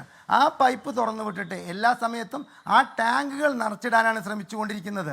അപ്പോൾ ആ വെള്ളമെടുത്ത് മൂക്ക് കഴുകുകയും ചെകിട്ടിലൊഴിക്കുകയും കാല് കഴുകുകയും ആ കൈകൊണ്ട് മറ്റു കാര്യങ്ങൾ ചെയ്യുകയും ചെയ്യുമ്പോൾ ഉണ്ടാകുന്ന അപകടത്തെ പറ്റിയിട്ട് അവിടെ ഈ പള്ളികളിൽ പൈപ്പുകളുണ്ട്. പക്ഷെ ആ പൈപ്പിൽ കൂടെ വരുന്ന വെള്ളം സേഫ് ആർക്കറിയാം? ഈ പറയുന്ന അടച്ചിട്ട ഈ ഹൗസ് എന്ന് പറയുന്ന സംവിധാനമുണ്ട്, അതല്ലാതെ പൈപ്പുകളും ഉണ്ട്. പൈപ്പിൽ കൂടെ വരുന്ന വെള്ളം സേഫാണെന്ന് ആർക്കാ പറയാൻ പറ്റുക? ഏത് വെള്ളമാണ് സേഫ് എന്ന് ആർക്കാ പറയാൻ പറ്റുക? പറയാൻ പറ്റില്ല. ഞാൻ അതാണ് പറയുന്നത്. ഇതിനെക്കുറിച്ചിട്ടൊക്കെ ഇത്തരത്തിലുള്ള വെള്ളം ഉപയോഗിക്കാതിരിക്കാൻ വേണ്ടിയിട്ട് എന്ത് ചെയ്യാൻ പറ്റുന്നതിനെ കുറിച്ചിട്ട് ചിന്തിക്കേണ്ടത് സർക്കാരാണ്, കോർപ്പറേഷനാണ്, മുനിസിപ്പാലിറ്റികളാണ്, നമ്മുടെ പഞ്ചായത്തുകളാണ്. അവർ എന്ത് ചെയ്തു എന്ന് ചോദിച്ചാൽ ഒന്നും ചെയ്തിട്ടില്ല എന്നിടത്താണ് ഞങ്ങളെപ്പോലുള്ള സാമൂഹ്യ നിരീക്ഷകർക്ക് കേരളം ഈ സംഗതിയിൽ ഇനിയും ഒരു നടപടിയെടുക്കാതെ മുൻപോട്ട് പോയാൽ ഉണ്ടാകുന്ന അപകടത്തെക്കുറിച്ചിട്ട്, ഇപ്പോൾ എൻ്റെ വീട്ടിൽ ഞാൻ കിണർ വെള്ളം ഉപയോഗിക്കുന്ന വ്യക്തിയാണ്. നാളെ കിണറിലെ വെള്ളത്തിലും ഇത്തരത്തിലുള്ള ആപത്ത് വരുമെന്ന് വെച്ച് കഴിഞ്ഞാൽ കിണർ വെള്ളത്തിൽ കുളിക്കുന്ന എൻ്റെ മൂക്കിലൂടെയും ഇത് കയറാം. നാളെയല്ല, അത് ഇപ്പൊ തന്നെ ഫ്ലാറ്റിലും ഉണ്ട്. ഒരുപക്ഷെ അല്ല, അത് എം.കെ. തന്നെയായിരിക്കാം. ദാസ്, ഇപ്പോഴും കിണർ വെള്ളം സേഫാന്ന് ആരും പറയുന്നില്ല. ഇപ്പോഴും ക്ലോറിനേറ്റ് ചെയ്യാത്ത കിണർ വെള്ളം സേഫാന്ന് ആരും പറയുന്നില്ല. ഇപ്പോഴും കിണർ വെള്ളത്തിൽ നിന്ന് വേണേ ഉണ്ടാവാം. 3 മാസം പ്രായമുള്ള കുഞ്ഞിനുണ്ടായി. താങ്കൾക്ക് ഒരു ഞാൻ വളരെ അപകടകരമായിട്ടുള്ളൊരു സംഗതി നമ്മുടെ തദ്ദേശ സ്വയംഭരണ സ്ഥാപനങ്ങളുടെ അശ്രദ്ധയുടെ മൂലമുണ്ടാകുന്ന ഒരു അപകടത്തിലേക്ക് ഞാൻ താങ്കൾക്കൊരു സൂചന നൽകുകയാണ്. താങ്കളടക്കമുള്ളവർ ചർച്ച ചെയ്തിട്ടുള്ളതാണ്. ഇവിടെ കാക്കനാട് ആയിരങ്ങൾ താമസിക്കുന്ന ഫ്ലാറ്റിൻ്റെ പേര് ഞാൻ പറയുന്നില്ല. ആ ഫ്ലാറ്റിൽ ഉപയോഗിക്കുന്നത് മുഴുവൻ ടാങ്കർ വെള്ളമാണ്. കഴിഞ്ഞ വർഷം ഉണ്ടായ ഒരു ദുരന്തത്തെക്കുറിച്ചിട്ട് ആഷ്മിക്ക് ഓർമ്മയില്ലേ? അവിടെ നിർത്താതെ ഛർദിയും വയറിളക്കവും വന്നിട്ട് ഏകദേശം 300 പേരെയാണ് ആസ്പത്രിയിൽ അഡ്മിറ്റ് ചെയ്യേണ്ടി വന്നത്.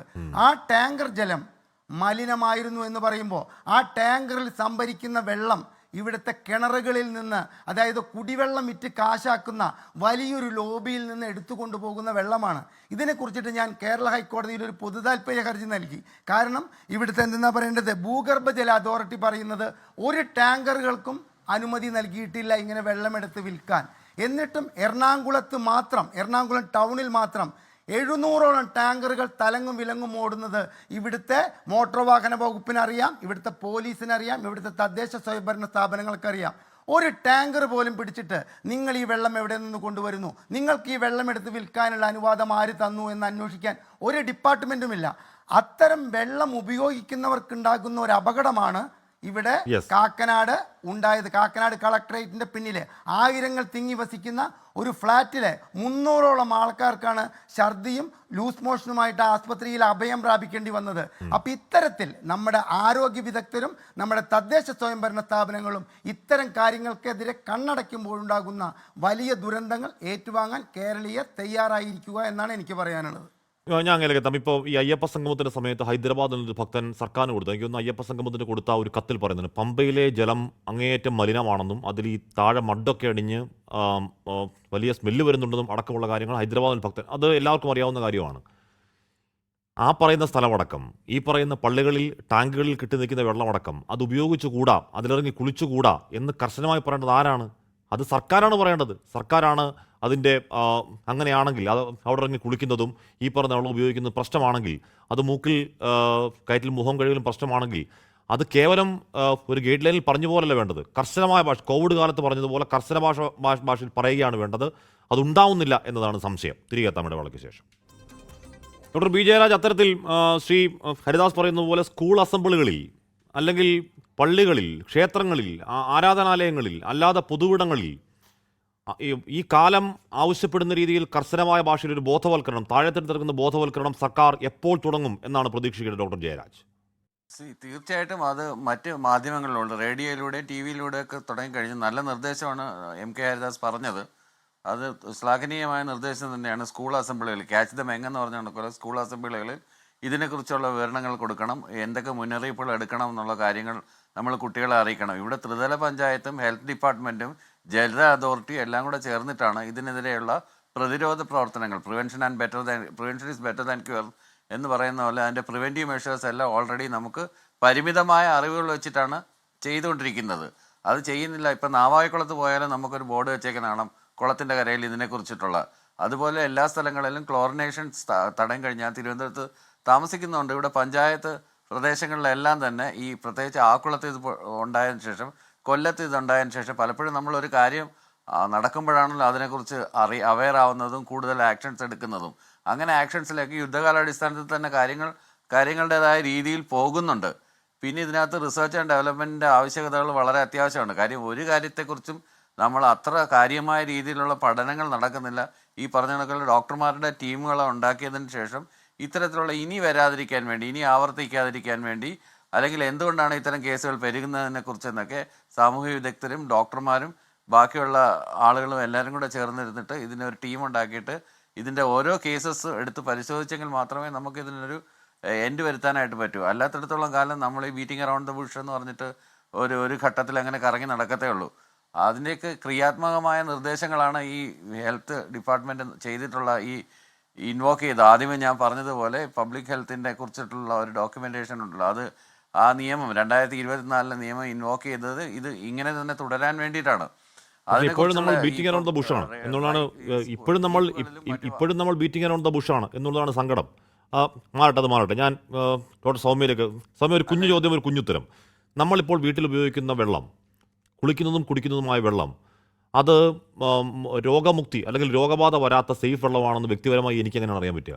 നമുക്ക് പ്രായോഗികമായിട്ട് ചെയ്യാൻ പറ്റുന്നത് ഇപ്പൊ 2 രീതിയിലാണല്ലോ. ഇപ്പൊ മെയിൻ ആയിട്ടുള്ള രോഗങ്ങളുടെ ലിസ്റ്റ് എടുത്ത് നോക്കിക്കഴിഞ്ഞാൽ മലിനമായ ജലം കുടിക്കുന്നതിലൂടെ പകരുന്ന രോഗങ്ങളുണ്ട്. ഈ രീതിയിൽ കുളിക്കാൻ ഉപയോഗിക്കുന്ന അത്തരത്തിൽ നമ്മുടെ ശരീരവുമായി കോണ്ടാക്ട് വരുന്നതിലൂടെ പകരുന്ന രോഗങ്ങളുണ്ട്. അപ്പോൾ ആദ്യത്തെ രോഗത്തിന് നമ്മൾ തിളപ്പിച്ചാറിയ വെള്ളം മാത്രം കുടിക്കുക എന്നുള്ളതാണ് എന്നും നമുക്ക് പറയാനുള്ള ഒരു കാര്യം. അതുവഴി നമുക്ക് ഹെപ്പറ്റൈറ്റിസ് എ, ടൈഫോയിഡ് പോലെയുള്ള രോഗങ്ങളെ ഒരു പരിധിവരെ നമുക്ക് പ്രതിരോധിക്കാൻ സാധിക്കും. പിന്നെ നമ്മളിപ്പോ തിളപ്പിച്ചാറിയ വെള്ളം കുടിക്കുക എന്നുള്ളത് ആ രീതിയിൽ. ഇനി നമ്മൾ നമ്മുടെ ശരീരവുമായിട്ട് കോണ്ടാക്ട് വരുന്ന, അതിലെനിക്ക് ഒരു ആഡ് ചെയ്യാനുള്ള ഒരു കാര്യം എന്ന് പറയുന്നത് കോളിഫോം ബാക്ടീരിയകളുടെ പ്രസൻസ് നമ്മൾ വളരെയധികം ഇമ്പോർട്ടന്റ് ആയി നോക്കേണ്ട ഒരു കാര്യമാണ്. ഇപ്പൊ നമ്മുടെ വീട്ടിലെ കിണറാണെങ്കിലും ശരി, കുളമാണെങ്കിലും ശരി, അവിടെ പല സ്ഥലത്ത് നിന്ന്, ഇപ്പൊ നമുക്കറിയാം കിണറിലാണ് എന്നുണ്ടെങ്കിലും പല സ്ഥലത്ത് നിന്ന് ഉറവകൾ വരുന്നുണ്ടായിരിക്കും. ഇന്നിപ്പോ ഇത്രയും ആളുകൾ തിങ്ങിപ്പാർക്കുന്ന പല സ്ഥലങ്ങളിലും വളരെ നമുക്ക് അതിന് കൃത്യമായ മാനദണ്ഡമൊക്കെ ഉണ്ട്. ഇത്ര അകലെ വേണം സെപ്റ്റിക് ടാങ്ക് എന്നൊക്കെ നമുക്ക് മാനദണ്ഡമുണ്ട്. പക്ഷെ എത്രത്തോളം അതൊക്കെ പാലിക്കപ്പെടുന്നു എന്ന് നമുക്കറിയില്ല. അപ്പോൾ അങ്ങനെയുള്ള പല സോഴ്സുകളിൽ നിന്ന് നമ്മുടെ വെള്ളത്തിലേക്ക് കലരുന്ന കോളിഫോം ബാക്ടീരിയകൾ, ഈ കോളിഫോം ബാക്ടീരിയകൾ കൂടുതലായിട്ടുള്ള വെള്ളത്തിൽ ഈ അമീബ കൂടുതലായിട്ട് വളരുന്നു എന്നുള്ളത് തെളിയിക്കപ്പെട്ടിട്ടുള്ള കാര്യമാണ്. അപ്പൊ അതുകൊണ്ട് ഒരു ഇൻഡയറക്ട്ലി ആണെങ്കിൽ പോലും നമ്മുടെ കിണറുകളിലും കുളങ്ങളിലൊക്കെ കോളിഫോം ബാക്ടീരിയകളുടെ ആ ഒരു പ്രസൻസ് ഉണ്ടെങ്കിൽ അതിന് വേണ്ട കാര്യങ്ങൾ കൂടി ഒരു തരത്തിൽ നമ്മുടെ വെള്ളം മലമൂത്രങ്ങളാൽ കണ്ടാമിനേറ്റഡ് ആകുന്നില്ല എന്നുള്ളത് ഉറപ്പുവരുത്തേണ്ടത് വളരെയധികം അത്യാവശ്യമാണ്. പിന്നെ ഈ രീതിയിൽ ഞാൻ പറഞ്ഞല്ലോ, പൊതുജനങ്ങളെ, കുട്ടികളെ ബോധവാന്മാരാക്കുക, ആളുകളിലേക്ക് കൃത്യമായിട്ടുള്ള വിവരങ്ങൾ എത്തിക്കുക, ഈ രോഗം എങ്ങനെ നമുക്ക് കൃത്യമായി പ്രതിരോധിക്കാൻ സാധിക്കും എന്നുള്ള ആ ഒരു അവബോധം ആളുകളിലേക്ക് ഏതൊക്കെ വഴി നമുക്ക് എത്തിക്കാൻ സാധിക്കുമോ ആ വഴിയെല്ലാം എത്തിക്കുക. Okay, doctor N M Arun, ഇവിടെ ഈ പറയുന്ന രീതിയിൽ മാറുന്ന കാലാവസ്ഥ ഇപ്പോൾ നേരത്തെയും ഈ പറയുന്ന അമീബ നമ്മുടെയൊക്കെ ജലാശയങ്ങളുണ്ട്. അമീബ ഉള്ളതാണ്, ഇല്ല, ഇത് ലോകത്ത് പല ഇടങ്ങളും ഉള്ളതാണ്. ഈ പ്രത്യേക കാലത്ത് മാത്രം അതിൽ കുളിക്കുന്ന ആളുകൾക്ക് ഈ രോഗബാധ ഉണ്ടാവുന്നതിന് ഒരു കാരണം ഈ പറയുന്ന കാലാവസ്ഥാ വ്യതിയാനമാണ്. ഈ വെള്ളം ചൂടാകുമ്പോൾ താഴെയുള്ള അമീബ മുകളിലേക്ക് വരുന്നതാണ് എന്നൊക്കെ പറഞ്ഞു കേൾക്കുന്നുണ്ട്. എത്രത്തോളം യാഥാർത്ഥ്യമുണ്ടെന്ന് അറിയില്ല. അങ്ങനെ കാലാവസ്ഥാ വ്യതിയാനം അടക്കമുള്ള കാരണങ്ങളുണ്ടെങ്കിൽ, കാലാവസ്ഥാ വ്യതിയാനം ലോകത്ത് മൊത്തം സംഭവിക്കുന്ന എന്തോ പ്രതിഭാസമാണ്, അത് ലോകം മൊത്തം നടക്കേണ്ട പഠനങ്ങളുടെ ഭാഗമായി കേരളത്തിലും ഉണ്ടാവേണ്ടതാണ് എന്ന സമീപനം നല്ലതാണോ ഡോക്ടർ എൻ എം അരുൺ? തീർച്ചയായും കേരളത്തിൽ അതിനെക്കുറിച്ച് പഠിക്കണം. പഠനങ്ങൾ നടക്കുന്നുണ്ട്. ഗ്ലോബൽ വാർമിങ്ങിൻ്റെ ഭാഗമായിട്ട് കേരളത്തിലെ ജലാശയങ്ങളിൽ ടെമ്പറേച്ചർ കൂടിയിട്ടുണ്ട്. അത് ഒരു കാരണമാണ്. പക്ഷെ അത് ലോകത്തിലെ എല്ലാ ഭാഗത്തും ഉണ്ടല്ലോ, കേരളത്തിൽ മാത്രമല്ല. അപ്പോൾ എന്തുകൊണ്ട് കേരളത്തിൽ ഇപ്പോൾ എത്ര കൂടുതലുണ്ടെന്ന് നമുക്ക് വീണ്ടും പഠനങ്ങൾ നടത്തേണ്ടി വരും. വേറൊരു കാരണം, കോവിഡിന് ശേഷം നമുക്കറിയാം നേസൽ എപ്പിത്തീലിയം, നമ്മുടെ നേസൽ മ്യൂക്കോസ, മൂക്കിലെ മ്യൂക്കോസയാണ് കാര്യമായിട്ട് ബാധിക്കുന്നത്. അപ്പോൾ കോവിഡിന് ശേഷം എന്തുകൊണ്ടോ ആ മ്യൂക്കോസയുടെ രോഗപ്രതിരോധം ശേഷി കുറച്ച് കുറഞ്ഞ മാതിരി ചില റിപ്പോർട്ടുകൾ പറയുന്നുണ്ട്. അതുകൊണ്ടായിരിക്കണം ഈ അമീബ ഇത്ര പെട്ടെന്ന് ബ്രെയിനിലേക്ക് കയറുന്നതെന്ന് പറയുന്നുണ്ട്. അപ്പോൾ ഈ 2 കാര്യങ്ങളെക്കുറിച്ച് നമ്മൾ പഠിക്കണം. ഈ മരിച്ച ആളുകളൊക്കെ വളരെ സീരിയസ് ആയിട്ട് കോവിഡ് ബാധിച്ച ആൾക്കാരായിരുന്നോ, ഇതിനെക്കുറിച്ചുള്ള ഡാറ്റ നമുക്ക് അറിയില്ല. അതെല്ലാം നമ്മൾ അറിയണം. വേറൊരു കാര്യം ഞാൻ പറയാം, മെഡിക്കൽ ഓട്ടോപ്സി. ഈ അമീബിക് എൻകെഫലൈറ്റിസ് ബാധിച്ച് മരിച്ച ആളുകളുടെ ഒരു ഓട്ടോപ്സി ചെയ്യാൻ സാധിച്ചാൽ കുറച്ചുകൂടി വ്യക്തമായിട്ട് അമീബ എങ്ങനെയൊക്കെയാണ് എന്തായാലും ഇതൊക്കെയാണ് വസ്തുത. ഇപ്പോഴും ഒരു നിശ്ചയമില്ല ഒന്നിനും എന്നുള്ള അവസ്ഥയാണ്. കൂടുതൽ പഠനങ്ങൾ അതിൽ ഉണ്ടാവേണ്ടതുണ്ട്. പ്രിയപ്പെട്ട പ്രേക്ഷകരെ, കുടിക്കുന്ന വെള്ളത്തിലൊക്കെ ജാഗ്രതയോടെ സൂക്ഷ്മതയോടെ ഇരിക്കുക എന്ന് മാത്രമേ നമുക്ക് വ്യക്തിപരമായി എടുക്കാൻ കഴിയുന്ന പ്രതിരോധമുള്ളൂ. എൻകൗണ്ടർ പൂർണ്ണമാകുന്നു. ചർച്ചയിൽ പങ്കെടുത്ത എല്ലാവർക്കും നന്ദി. Good night. ലോകത്തെവിടെയായാലും ഏത് സമയത്തും 24 വാർത്തകളും ഓഗ്മെന്റഡ് റിയാലിറ്റി പാക്കേജുകളും എക്സ്പ്ലെയിനറുകളും വിശദമായി കാണാൻ ഞങ്ങളുടെ യൂട്യൂബ് ചാനൽ നിങ്ങൾക്ക് സബ്സ്ക്രൈബ് ചെയ്യാം.